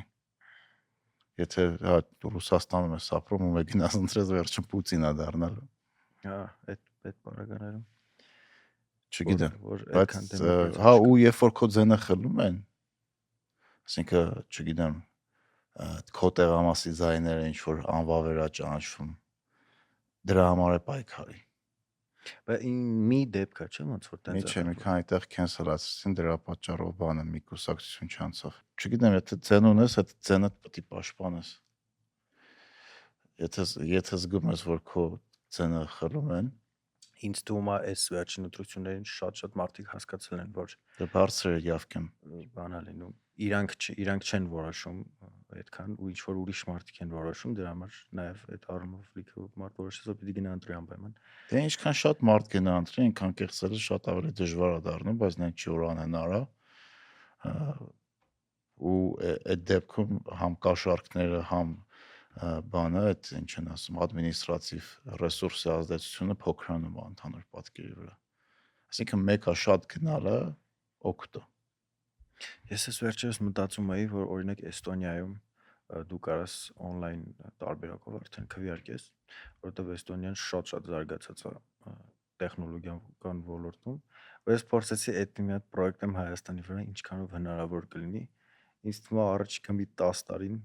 անեն այն, որովհետև հələ մարդիկ կան, որ չգիտեմ, ինչ որ թեկուզ տարիքային բանով։ Չէ, մարդիկ կան ստեղ որ տեխնոլոգիայից ընդհանրապես չեն օգտվում, գյուղական համայնքներ կլինեն, որ կարա խնդիրներ լինի նույն Երևանում ու պլյուս մեր մոտ չեն վստահի այդպես ընտրությունների արդյունքները, որոնք on-line է։ Թղթով ըսկի չեն կարող նորմալ անցկացնեն։ Հա, բայց ասում ես Թվերի մեջ մեծ սխալներ կար։ Ну, մեծ չէ, բայց սխալներ կար, որը եղանակ փոխեց։ այդ նույն էլեկտրոնայինը նայում ենք տարիքային ինչ որ մարդիկ կան, որ չեն կարող օգտվեն, բայց ես շատ եմ հիշում դեպքեր, որ թե Լատվիայում, թե Չեխիայում, որտեղ էլի ապրել եմ, ու թե Ֆրանսիայում էլ ես շատ եմ հանդիպել տարիքով մարդկանց, ովքեր շատ լավ կարողացել են օգտվել այդ նույն տեխնոլոգիաներից ու Լատվիայում էլեկտրոնային ստորագրություն կա, որի Ստեղ համար կա։ պետքա գրանցվել, որի համար պետքա առանձին ինչ-որ վերիֆիկացիա անցնել, մի քիչ ինքը բարդ փուլ է, բայց ես տեսել եմ, որ տարիքով մարդիկ այդ ամեն ինչը անում են ու իրանք կարողանում են օգտվել այդ ամեն ինչից։ Թվում է ժամանակի հարց է։ Ժամանակի հարց է, օրինակ, երբ որ թոշակները քարտերով էին ուզում սարքեին, ոչ մեկ չէր հավատում, որ դա կարող աշխատի, բայց աշխատեց այդ քեշբեքի ծրագիրն է ստիպեց, որ լիքը մարդ քարտով սկսի առևտուր անի։ Այսինքն այսօր Հայաստանում տենց երևի խանութ չես գտնի, որտեղ էլեկտրոնային վճարում չկա, ինչի համար, որովհետև թոշակները սկսեցին էլեկտրոնային ճանապարհով տան, պլյուս թոշակառուներն է պահանջում են, որ քարտով տան, որ այդ քարտով իրանք քեշբեք ստանան, որովհետև այդ մի քանի տոկոսը շատերի համար կենսական հարց կա լուծի։ Ու դա բերեց փոփոխությունների շղթայի։ Պլյուս, չգիտեմ, ռուսների գալը, որ մենակ էլեկտրոնային էին առևտուր անում, դրա հետ մեկտեղ օրինակ բերեց նրան, որ այսօր Հայաստանում էլեկտրոնային փողը շատ է շատացել։ Հիմա դա լավ է թե վատ, չգիտեմ, բայց շատ է էլեկտրոնային փողը։ Դե on-line բան էլի այդ քարտով վճարումները։ Հա, հասկացա։ Դե ինքը ավելի վերահսկելի է դա։ Իհարկե, հա։ Բայց նաև գիտեն դու որտեղ ինչ ես առնում։ Բայց գիտես տպավորություն կա, որ Եվրոպայում շատ ավելի շատ է քարտով վճարումը բանը։ Ես մի անգամ Գերմանիայում, չնայած մի անգամ չէ։ Չէ, տպավորություն չի, իրոք տենց։ Հայաստանը աճել է, բայց Եվրոպայի մակարդակին դեռ չեն Եվրոպայի զարգացած երկրների մակարդակին դեռ չեն։ Այ հենց օրինակ Գերմանիան զարգացած երկիր է, չէ, բայց ես շատ եմ հանդիպել Գերմանիայում, ճիշտ է, իրանք հիմնականում ոնց որ սննդի կետեր էին, բայց ես շատ եղել որ մտնեմ Գերմանիայում այդ սննդի կետ ու ինձ ասեն, չէ, քարտով չենք ընդունում։ Մենակ կեշտու։ Ես ենթադրում եմ, որ իրանք հարկ չեն վճարում։ Մենակ հարկերի հարցը չի, նա օրինակ այդ վճարային այդ քարտերով երբ որ դու վճարում ես, Visa կլինի, Master կլինի, Arca-ա, Mirra, չգիտեմ ես ինչա, Amex-ը, իրանք բոլորը ունեն գանձում են տոկոս իրանք սերվիսների համար, պլյուս տեղ ավելանում է բանկի տոկոսը ու ռեստորանային բիզնեսում հատկապես Եվրոպան, որտեղ մրցակցությունը շատ բարձր է, շատ բարձր է, մարժան շատ ցածր է, այդ մի քանի տոկոսը չտալը բիզնեսի համար կարա եղանակ փոխի։ Օրինակ Ամերիկա սննդի կետեր կար, որ մենակ քեշով էին աշխատում, որովհետև այդ տրանզակցիայի գները, բանկային ծախսերը իրանց վրա թանկ է նստում։ Հա, բնականաբար բիզնեսին ձեռնտու չէր։ Բացի այդ, ինձ թվում է Հայաստանում բան կա, մտածողություն կա, այդ երևի ավելի շատ տարիքով մարդկանց մոտ է, որ էլեկտրոնային փողը այդքան վստահելի չի։ Բանկում Դե պահված փողը այդքան էլ սովետական վստահելի միությունից չի, է գալ։ ինչքան որ դու զգում ես շոշափելի է քո համար կամ չգիտեմ քո բարձիկը մատրասի տակ է, այդ շատ ավելի վստահելի է։ Լրիվ հասկանալի պահելաձև է, որտեղ մեծ ծերունդը շատ մեծ գումարներ են կորցրել սովետական միության փլուզումից հետո։ Հա, Օրինակ իմ ընտանիքի անդամները, հորքուրներս կլինի, ծնողներս կլինեն, բոլորը բանկում փող ունեն, որը կորցրեցին։ Դարավ ջրի գին, ընդհանրապես ոչ մի բան կորավ էլի, որտեղ երկիր փլուզվեց։ հա, Ու այդ մարդկանց մոտ այդ հիշողությունը շատ վառ է, որ դու 10 տարի, 20 տարի աշխատել ես, փող ես խնայել ու այդ փողը ցնդել է օդը։ Ու տրավմատիկ է։ հա, որտեվ փողը ինքը մաթեմատիկա չէ՞ էլի, փողը ինքը ավելի շատ հոգեբանություն է։ Դու ինչ ընտանիքում ես մեծացել, որն է քո առաջ աշխատանքը եղել, ոնց ես սկսել ծախսես փողդ, հա, ինչպես ես խնայում, այդ ամեն ինչը ավելի շատ հոգեբանական է, քան զուտ հաշվարկ։ Դրա համար որ ասես անպայման այս մոդելով աշխատի, այդքան է տենց չի էլի։ Գիտես, այսքան փողից խոսեցինք, ես երբ որ սկսեցի մենակ ապրել դրսում, հենց նույն ֆինանսապես ես սկսեցի ավելի գրագետ դառնալ, որովհետև երբ որ դու ավելի ինքնուրույն ես, քո մոտ այդ ինստինկտները առաջանում են ու դու սկսում ես ավելի գրագետ առևտուր անել, որովհետև երբ որ դու ստանում ես X աշխատավարձ ու գիտես, որ այդ X աշխատավարձից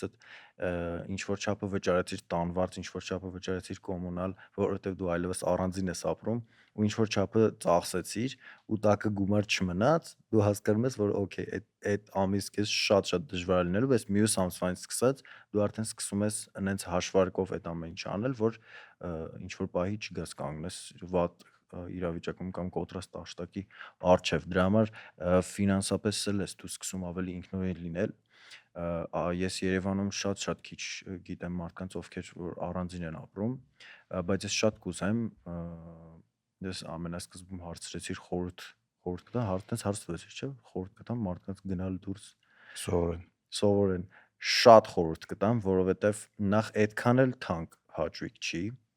բնականաբար եթե չկա առհասարակ հնարավորություն, բարձր թանկ է, բայց եթե ինչ որ չափով կա, գոնե օրինակ ես Լատվիան այդ թվում նաև ինչի ընտրեցի, ու քուրս էլ ընտրեց Լատվիան, որովհետև ինքը համեմատաբար շատ ավելի էժան էր, քան նույն Գերմանիան կամ Դանիան կամ այլ եվրոպական երկիր ու ավելի հարմար էր, դրա համար իմ վարձը ես հիշում եմ եղել է մոտ 2800-3000 եվրո տարեկան ու Եվրոպայի համար այդ լավ գին է, թե դու տարեկան վճարում ես այդքան ու ուսման համար ու դու հնարավորություն ունես, շատ մեծ հնարավորություն ունես, այդ թվում նաև Erasmus-ով ուրիշ երկիր գնալ սովորելու, կոպիտ ասած այդ գումարը նաև հետ բերելու կամ հետ բերելու ծախսելու քո համար, այդ շատ լավ հնարավորություն է, շատ է հեշտացնում ամեն ինչ։ Դրա համար խորհուրդ կտամ գնալ այդ նույն օրինակները, որ ես բերում եի, որ դու հասկանում ես այս աշխարհում դու մենակ չես, հասկանում ես, որ եթե գնացիր այլ երկիր, նախ կան այլ երկրներ, որ այս աշխարհում մենակ Հայաստանը չի։ Մենք աշխարհի կենտրոնը չենք։ Հա, այդ կինոյի մեջ որ ասում ես աշխարհում ովքեր ենք, մենք ենք, Ավստրիան է, Ֆրանսիան է, կան այլ երկրներ, կան այլ ազգի մարդիկ, այլ կրոնին տիրապետող, այլ, չգիտեմ, լեզվին տիրապետող, այլ կրոնին հարող ու դու հասկանում ես, որ այս աշխարհում մենակ դու չես։ Քո մտածողությունը փոխվում է կամ երբ որ դու մենակ ես ապրում, դու սկսում ես ավելի ինքնուրույն լինել, քո որոշումները կայացնելուց ավելի ինքնուրույն լինել, ավելի սկսել սառը դատել, մի բանը երկար չափել, չգիտեմ, 7 չափել, 1 կտրել։ Նույն ֆինանսական գրագիտությունը, նույն ճամփորդելը Եվրոպայում շատ ավելի ոնց որ հեշտացված է այդ ամեն ինչը, դու կարաս այսօր X քաղաքից Y-ը ավելի էժան գնաս, քան Երևանի մի կենտրոնից մի տեղից մյուս տեղը։ Այդ շատ է օգնում ու այդ շատ եմ խորհուրդ տալիս, բայց էլի այն իմ ասածն է, որ մարդկանց խորհուրդ ես տալիս գնալ, փորձել, ճամփորդել, բայց փողա պետք է ամեն ինչի համար, այդ հեշտ չի, միակ մինուսը այդ է, բայց երբ որ Բայց դու դու գնում ես աշխատել ես, չէ՞, հաստատվում ես, այդ փողը որ ունենաս։ հա, այդ հենց այդ եմ ասում, երբ որ դու գնում ես ու հաստատվում ես արդեն, երբ որ դու արդեն ունես հիմնական աշխատանք ու դու կարողանում ես քո օրը պլանավորես, դու գիտես, այսինչ օրերին աշխատում ես, այսինչ օրերին սովորում ես, շատ ավելի հեշտ է դառնում։ Իմ մոտ եղել են տարիներ, որ ես մենակ այդ երևի Erasmus-ների ժամանակ եղավ, որ ես չեմ աշխատել։ Այդ եղել է մի երկու անգամ, որ բզբզացել եմ կողքից, բայց մենակ այդ ընթացքն եղավ, որ ես չեմ աշխատել։ Մնացած ամբողջ ընթացքում ես զուգահեռաբար համ սովորել եմ, համ աշխատել եմ։ Այդ ես չգիտեմ ինչի Հայաստանում չեմ պատկերացնում։ Ես չգիտեմ մարդկանց, ովքեր որ կարան, մի քիչ ինձ թվում է դժվար է, որ կարա ուսանողը, ենթադրենք 18, 19, 20 տարեկան ուսանողը ապրի առանձին Երևանում, վճարի տան վարձ, վճարի կոմունալ, վճարի ուսանողական վարձ ու զուգահեռաբար նաև կարողանա ճամփորդի, կարողանա, չգիտեմ, իրան շոր առնի, կարողանա ինքը իր ուտելիքի հարցը լուծի։ Այսինքն ամբողջությամբ sense մենակ ինքնուրույն այդ ես չեմ կարող պատկերացնել։ Երևանը վարձերը թանկ է, բայց կարանց տունը կիսեն, մի քանի հոգով մի հատ տան մնան, այդ հարցը տենց լուծվի։ Աշխատելն ես օրինակ ուսանողական տարիներից առաջ օրվանից աշխատել եմ, որ հետ եկա Երևան։ Առաջ օրվանից աշխատել եմ, այն վարձն ես եմ տվել։ Կան այդպես մարդիկ, չեմ ասում չկան, բայց քիչ են։ Քիչ են, բայց անհնար չի էլի, նենց չի որ անհնար է։ Եթե 2006 թվականին ես համալսարան ընդունեցի Երևանում ու ես աշխատել եմ, այն վարձը տվել եմ, նշանակում հիմա էլ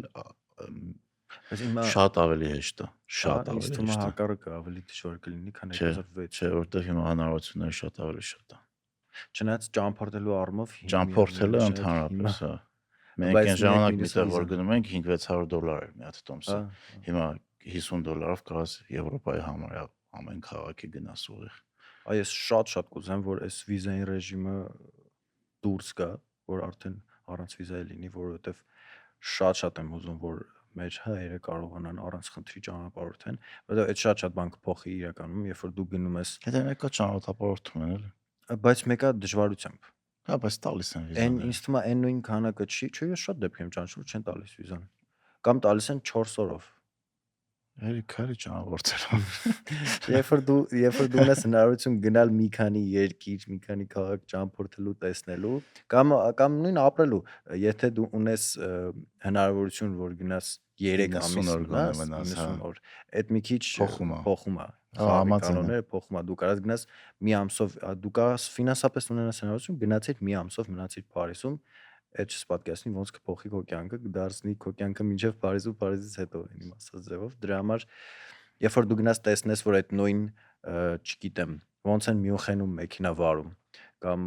Բազելում ոնց են մեքենա վարում ու դու գաս ստեղ նայես, կասես, չէ, երևի մի բան պիտի փոխենք, կամ կահավորանքը այդ նույն ճանապարհների, կամ առհասարակ ամեն ինչը, նույն շենքերը, ես նայում եմ Երևանը, ես կասկած չեմ կարող բարձրանալ, որովհետև երբ որ ես վերևից եմ նայում այդ ամեն ինչը, միկրոինսուլտ եմ ստանում, ոնց կարելի է նայում։ Մինչև գնալս, մինչև հիմա Արարատը չի երևում, օդը այնքան կեղտոտ է 1000-ից 1, մինչև գնալս, մինչև 17 թիվը, իմ համար այս ամեն ինչը օքեյ էր, որովհետև ես չէի տեսել, որ հնարավոր է ուրիշ ձև, ալտերնատիվը չէի տեսել, բայց երբ որ դու տեսնում ես այդ լավը, լիքը մարդիկ կասեն գնաց զարգացավ եկավ, դե փաստացի հա, որովհետև դու տեսնում ես, որ կարա ուրիշ ձև լինի, ու դու գալիս ասում ես լավ, եկեք ժողովուրդ սենց անենք, եկեք մի քիչ փոխենք։ Ես հիմա տեսնում եմ, որ Երևանում կառուցվել են շենքեր, որոնք ընդհանրապես համահունչ չեն Երևանի հետ, ու ես զուգահեռաբար տեսնում եմ, որ Փարիզում դու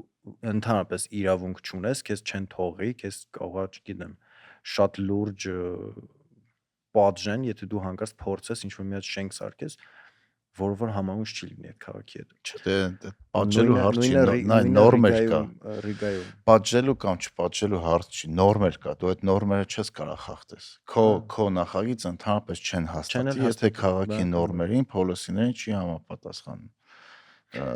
Անկամ կարող է ծրագիրը հաստատեն, բայց այդ տեղում ասեն չէ, չգիտեմ, 500 քաղաքները master plan ունեն, ոնց պետք է եղնի, որտեղ կան ինչ սարքեն, զոնավորված է, պարկինգի մինիմում պարկինգի ինֆրաստրուկտուրան այդ տենց պահանջներ կա, կանաչապատման պահանջներ կա, որտեղ դու ինչ կարաս բացես, այդ հենց զոնավորումն է, այդ ամեն ինչը պետք է, որ քաղաքը դառնա ավելի կանխատեսելի, էլի բիզնեսի համար էլ է դա կարևոր։ Դա եթե դու այդ փողոցի վրա տվածա, որ այս փողոցի վրա չես կարա 850,000 հատ ապտեկա բացես իրար կողք, բիզնեսն է կարա գնա ավելի մեծ ներդրում անի, հասկանալով, որ վաղը նույն բանը իր կողքը 10 դրամ էժան չեն ծախելու, որ չգիտեմ գնային դամփինգ անեն, փագեն ու իրանք այդտեղ բան անեն, ասինքն չգիտեմ, մեր մոտ հլա այդ առումով, բիզնեսի առումով, քաղաքի պլանի առումով, ստեղի ապրելակերպի առումով, բան ենք, ձիկի զապոտ ենք լրիվ։ Լիքը բան կարելի է, եթե չէր կարելի կարաս անես, հետո ճանապարհ գտնես քեզ արդարացնելու, կանոնները շատ անհասկանալի են ու ոչ մեկ ոնց հասկանում չի ուզում այդ պատասխանատվությունը իր վրա վերցնել ցավոտ փոփոխություններ անելու։ Ով է ուզում վերցնի, հուսով եմ իր մեջ ուժ կգտնի, որ այդ փոփոխությունները անի։ Որտեվ ցավոտ առնելու, նաև այն մարդկանց համար, ովքեր այդ փոփոխություններին գնալու են, որովհետև սահմանափակվելու է շատ բաներ, որ մենք այսօր անում ենք, վաղը չենք կարողանալու անենք։ Ու կարող է հենց մենք սկսենք դրանից բողոքենք։ Բայց պետք է անել։ Պետք է այդ սահմանափակումները դնել, պետք է խաղի կանոնները հստակ լինի ու հավասար բոլորի համար։ Թե չէ, այս քաղաքը շարունակելու է դառնալ ավելի վատ տեղ գնալով ապրելու համար։ Ստրեսը շատ է լինելու, մարդիկ ավելի ագրեսիվ են լինելու ու ավելի հիվանդ։ Դե տպավորությունն է, որ մի հատ sense անցքերով գնդակ է ու երբ որ մի անցքից մի խնդրեմ sense լուծես, այնվեսից դուրս է գալու։ Ես հիշում եմ, երբ որ իրանք ընդունեցին օրենքներ, որ պիտի անօրինական կառույցները քանդեն, շատ էր լինում դեպքեր, որ գալիս էին, բայց չէին կարողանում քանդեին, որովհետև, չգիտեմ, այդ տերը դատի էր տալիս ու դատը հաղթում էր, որովհետև թվում էր թե աբսուրդ է, բայց ինքը իրավական ճանապարհով կարող Չէ, էր։ թե ինքստեղ սահման ինչ որ իրավունքներ ունի, իրավունքները պաշտպանվում են դատարանի կողմից։ Դրա համար փոփոխություններ է պետք անել։ Փոփոխությունը դե մի քիչ Ու ժամանակ նաև պետք է հասկանանք, որ երկարաժամկետ է։ Այդ չես կարա մի օրվա մեջ փոխես, երկու օրվա մեջ փոխես, չես կարա Երևանում մի տարվա մեջ, անգամ 2 տարվա, ինձ թվում է 2 տարվա մեջ էլ անհնար դու ունենաս հեծանիվի համար առանձին գծեր։ Այդ երկարաժամկետ պրոյեկտ է ու նաև դանդաղ ցավոտ փոփոխություններ։ Այսինքն պատկերացրա մի փողոց հիմա Կիևյանն է, փակ sense խայտարակ վիճակ է, ամառով, երբ որ մեքենան ամռանը, երբ որ մեքենաների տենց լավ զգալի մաս այսօր փողոցներում չի, մարդիկ արձակուրդ են կամ չեն քշում։ Պատկերացրա, որ տենց անընդհատ ինչ որ փողոց փագեն, ձևափոխեն, հեծանիվ ուղի ավելացնեն, մայթ ավելացնեն, այսինքն որոշ ժամանակ քաղաքի համար ծանր առնելու։ Այսինքն դառնալու ավելի վատ, մինչև կդառնա լավ։ Միանշանակ շատ են խնդիրները ու ես միշտ օրինակն եմ բերում, որ Չգիտեմ, այսօր շատ քաղաքի բաներից, խնդիրներից խոսացինք։ լավ լծված է ոնց որ այդ բաներով խնդիրները։ Ես միշտ այդ օրինակն եմ բերում, որ Շվեյցարիան մի օրում չի դարձել Շվեյցարիա։ Ու եթե մենք ուզում ենք Շվեյցարիա ունենանք, մենք պիտի լինենք շվեյցարացի։ Դու չես կարող հայ լինես ու ունենաս Շվեյցարիա, դու պիտի հայ լինես ու ունես այնց Հայաստան, որ լինենք հայ ու ունենանք լավ Երևան, եթե ցանկությունը լինի, մեկը համբերատար լինենք ու պահանջատեր լինենք մեր քաղաքի համար։ Դե բայց այնիմ ասած բանն է, էլի, որ բոլորին հարմար է։ Որտեվ հիմա եթե այսօր մենք կարողանում ենք գանք վերջում գծից մտնենք, եթե դա վերացնեն, բայ ինչ է կարելու։ Ո՞նց է վերջի պայն գալու։ Չնայած բոլորին ասելով շատ-շատերի։ Համ չէ, էլի, չգիտեմ, երկար ու դժվար թոփիկ է։ Եթե հետ գնանք քեզ, ասինքն մեկը խորհուրդ ես տալի, որ մարդիկ փորձեն դուրս ապրեն, սովորեն, որովհետև տարբեր բաների մեջ իրանք ավելի անկախ կդառնան, կարողանան աշխատեն, ֆինանսական գրագիտությանը կծանոթանան, հա։ Իսկ կրթության որակը ոնց էր։ Բացի կրթության որակից նաև շատ մեծ դու փորձ ես ձեռք բերում քո կյանքում, որ ինքը կարող է կրթության հետ այդքան կապ չունի, բայց դու կյանքի փորձ ես ավելի շատ ձեռք բերում ու այդ իմ համար ինձ թվում է ավելի կարևոր է, որովհետև դու չես գնալու համալսարան ու ինչ որ առարկայից կյանքի փորձ ձեռք բերես, դու ինֆորմացվելու ես այդ առարկայից, բայց այն կյանքի փորձը, որ դու ձեռք ես բերում, քեզ կարող է շատ օգուտ տա, քան այն ինֆորմացիան, որ դու կարաս հետո գնաս ChatGPT-ից էլ ստանաս։ Բայց կրթության որակը ինձ թվում է մի քիչ ավելի բարձր է, բացի այն, որ ռեյտինգներով եթե նայենք, Լատվիայի համալսարանները, եթե հիմա պրոստը Լատվիայից ասեմ, իրանք աշխարհի այդ ռենքինգներով համալսարանները 600-ից 800-ի միջակայքում են։ Հայաստանները վերջ անգամ որ նայեցի 1000-ից վերև էր։ 1000-ի մեջ չկանք մենք։ Հա։ Մյուս համալսարանը Ֆրանսիայի Սիտեն 300-երորդն է։ Այս վերջերս ինչ որ բան կար,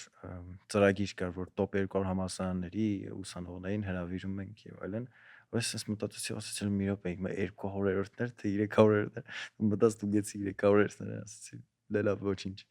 Իսկ Չեխիայինը կարծեմ 400 քանի թե 500 քանիսն է, ինքը այսինքն ավելի լավ մակարդակի է։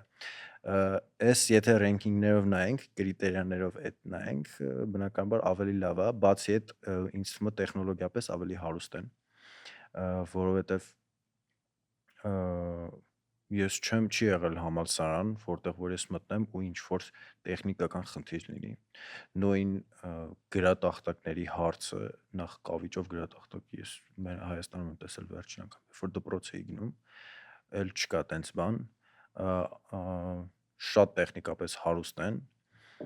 բացի այդ ինձ թվում է մասնագիտական առումով էլ են ավելի լավը, որովհետև քանի որ ինքը Եվրամիության երկիր է համարվում, առասարակ Եվրամիության մեջ ավելի հեշտ է կրթական ոլորտում ոնց որ փոփոխություններ ու experience իրար հետ փոխելը։ Իսկն այս մի դասախոսը գնում է այն մի երկիր ինչ որ ժամանակով, մենք ունեցել ենք տես փորձ, որ մեր դասախոսը մի 2-3 ամսով գնաց, այնտեղ ինչ որ դասավանդեց, այնտեղի դասախոսը, իսկն ոչ միայն ուսանողներն են exchange լինում, այլ նաև դասախոսներն են լինում ու այդ էլ է շատ լավ ազդում, որովհետև ինքը գնում է այնտեղից փորձը ձեռք բերում, գալիս է այդ նույն փորձը քեզ է փոխանցում, դու ես օգուտ ստանում դրանից։ Հայաստանը այդ առումով ինձ թվում է մի քիչ կարող է եւ կան այդպես ծրագրեր, բայց մի քիչ ավելի սահմանափակ է հնարավորությունների առումով, բացի այդ նույն Erasmus-ը Հայաստանում էլ կա, բայց այնտեղից շատ ավելի շատ են հնարավորությունները ու այդ նույն փորձը դու ես ձեռք բերում, երբ որ գնում ես ուրիշ երկիր գալիս ես։ Տարբերություն կա։ Ես վստահ եմ, երևի միակ բանը, որ Հայաստանում ավելի բարձր է, վարձն է։ Չգիտեմ, Ամերիկանում ես հիշում եմ, երբ որ ընդունվում էի ամերիկյան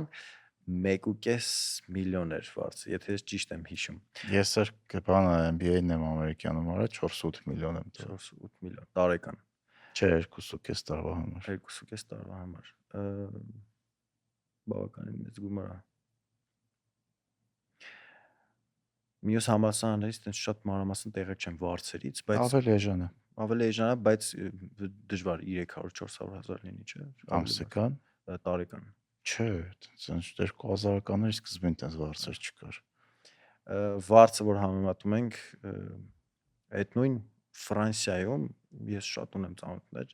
ու բացի այդ կան եվրոպական երկրներ, եթե դու իրենց լեզվով ես խոսում, լավ տիրապետում ես իրենց լեզվին, դու ինչ որ սիմվոլիկ գումար ես վճարում, մի 300-400 եվրո տարեկան ու վերջ, դու հանգիստ կարաս սովորես անվճար, այսինքն ուրիշ ոչ մի վճար չկա։ Հիմա Ֆրանսիայում ես վերջերս մտածեցին արդեն որ դու պիտի վճարես, բայց շատ չի, մի 4000-5000 եվրո է, որը որ Փարիզի համար շատ քիչ գումար է։ Գերմանիայում էլ է տենց, եթե դու գերմաներեն խոսում ես, բնականաբար կա մրցակցություն ընդունվելու, ես չես գնում հանգիստ ընդունվում, բայց այդ հնարավորությունը կա, որ դու կարաս փաստացի անվճար, որովհետև 400 եվրոն տարեկան վճարելը դա ինչ շատ սիմվոլիկ բան է, էլի։ Իսկ դե ինչ ես պլանավորում անես։ Ես պլանավորում եմ Բլոգը շարունակելու ես։ Բլոգը կշարունակեմ, փորձը ցույց է տալիս, որ եթե դու ուզում ես ինչ-որ պետական աշխատանքի անցնես կամ չգիտեմ քաղաքականությամբ զբաղվես, բլոգը ընդհանրապես չի խանգարում։ Բլոգը կշարունակեմ որպես հոբի թող մնա, որովհետև մեկ-մեկ լինում է, որ ոչ միայն հումորային ինչ-որ տեսանյութեր եմ տեղադրում, այլև լուրջ, եթե ասենց ասեմ, որոնց որ մարդկանց կարա ոչ միայն հումորի տեսանկյունից հետաքրքիր լինի, բայց ես քեզ ասեմ, այդ հետաքրքիր բան, այդ նույն հումորային վիդեոները, որ ես գցել եմ մի օրի մետ Փարիզում, մի օրի մետ Ռիգայում, ես միշտ փորձել եմ այդ վիդեոների մեջ ոչ միայն հումոր լինի, այլև ինչ որ հետաքրքիր ինֆորմացիա, որ մարդկանց կարա պետք գա։ Օրինակ ես հիշում եմ մի վիդեոյի մեջ ես ասացի գնում եմ բան Օգուստ Ռոդենի թանգարան, Ռոդենը այդ բան չի, ռեստորան չի Նաբերեժնիում, այլ բան է, քանդակագործ է հայտնի։ Ես վստահ եմ ինչ որ քանակի մարդիկ դրանից հետո այդ ոնց որ ֆիքսեցին իրենց մոտ, որ կա աշխարհում տենց մարդ, կա աշխարհում տենց քանդակագործ, Որ Նաբերեժնիում ռեստորան հա, չի։ որ Նաբերեժնում ռեստորան չի, այլ քանդակագործ է, որ մյուս անգամ իրանք լսեն Ռոդեն, իրանք հաստատ իմանալու են, որ ինքը քանդակագործ է, այսինքն թեթև կրթական ինչ որ բաներ են լինում մեջը, ու համարյա բոլոր վիդեոների մեջ կա, ինքը մենակ բան չի էլի, տենց ինչ որ ժիզննի վիդեո չի, այլ ինչ որ չափով նաև կրթական բան ունի իր մեջ, ասպեկտ ունի իր մեջ։ Դրա համար կարա եւ մեկ-մեկ տենց վիդեոներ տեղադրվեն, բայց հիմնականում ես կուզեմ տեղափոխվեմ ու ինչ որ նենց աշխատանքի անցնեմ, որը որ հենց պետությանը, հենց Հայաստանի Հանրապետությանը կարա օգուտ բերի ինչ որ չափով, անգամ եթե այդ ինչ որ պահի լինի մասնավոր ոլորտում, բայց մեկը կփորձեմ նենց բան անեմ, որը որ օգուտ կարա տա Հայաստանի Հանրապետությանը, որովհետև ես ուզում եմ ստեղ ապրեմ, ուզում եմ այդ նույն թեկուզ փոփոխությունները նաև իմ վրա զգամ, ինչքանով հնարավոր է, ուզում եմ որ ուղղակի լավ լինի, շատ պարզ եթե ասած, ուզում եմ որ Իսկ քեզ ի՞նչն է ոգևորում։ ես մի հատ նպատակ ունեմ, չեմ կարա հիմա ասեմ, բայց մի հատ շատ մեծ գրանձիոզ նպատակ ունեմ, որ ես ամեն օր դրա մասին եմ մտածում ու պատկերացնում եմ, ու ես ուզում եմ այդ նպատակին հասնեմ, որը որ քայլեր անում ես դրա համար։ հա, անում եմ, մեկը տեղափոխվելը, որը որ ոչ միայն ինձ է օգուտ լինելու, այլ Տեղափոխվել Հայաստան։ շատ հա տեղափոխվել Հայաստան, շատ մարդկանց է օգուտ լինելու, ու այդ նպատակի մասին որ մտածում եմ, այդ շատ է ոգևորում ինձ։ Շնորհակալություն ոդկասթը մինչև վերջ լսելու համար։ Այս մեկը ձեր համար է։ 1 տարի առաջ մենք ստեղծեցինք LLL համայնքը, որպես Rearrange-ի տրամաբանական շարունակություն։ Հասկացանք, որ օգտակար զրույցները չպետք է ավարտվեն այն ժամանակ, երբ ավարտվում է ոդկասթը։ Մենք ուզում ենք ոդկասթի թեմաները բերել քննարկման, քննարկումներն էլ իրական շփման ու կապերի ստեղծման։ Արդյունքում ծնվեց LLL-ը, կամ նույն ինքը Lifelong Learners-ը։ Հարթակ, որտեղ մենք ունենում ենք լայվ քննարկումներ Rearrange-ի հյուրերի հետ, գրքի քննարկումներ գրքասերների ակումբի շրջանակում, մաստեր կլասեր զանազան թեմաներով, 24/7 հասանելիությամբ գործնական դասընթացներ ֆինանսական գրագիտության, AI-ի եւ այլ արդիական թեմաներով։ Իսկ ամեն ամիս արշավելով ամրապնդում ենք կապը բնության հետ եւ իհարկե միմյանց։ Ոչ մի գուրուներ, ոչ մի կարճ ճանապարհ, LLL-ում պարզապես հետաքրքրասեր մարդիկ ենք, որոնք սովորում են իրարից ու իրար հետ սեփական փորձով քայլ առ քայլ։ Միացեք LLL.network։ Կսպասենք։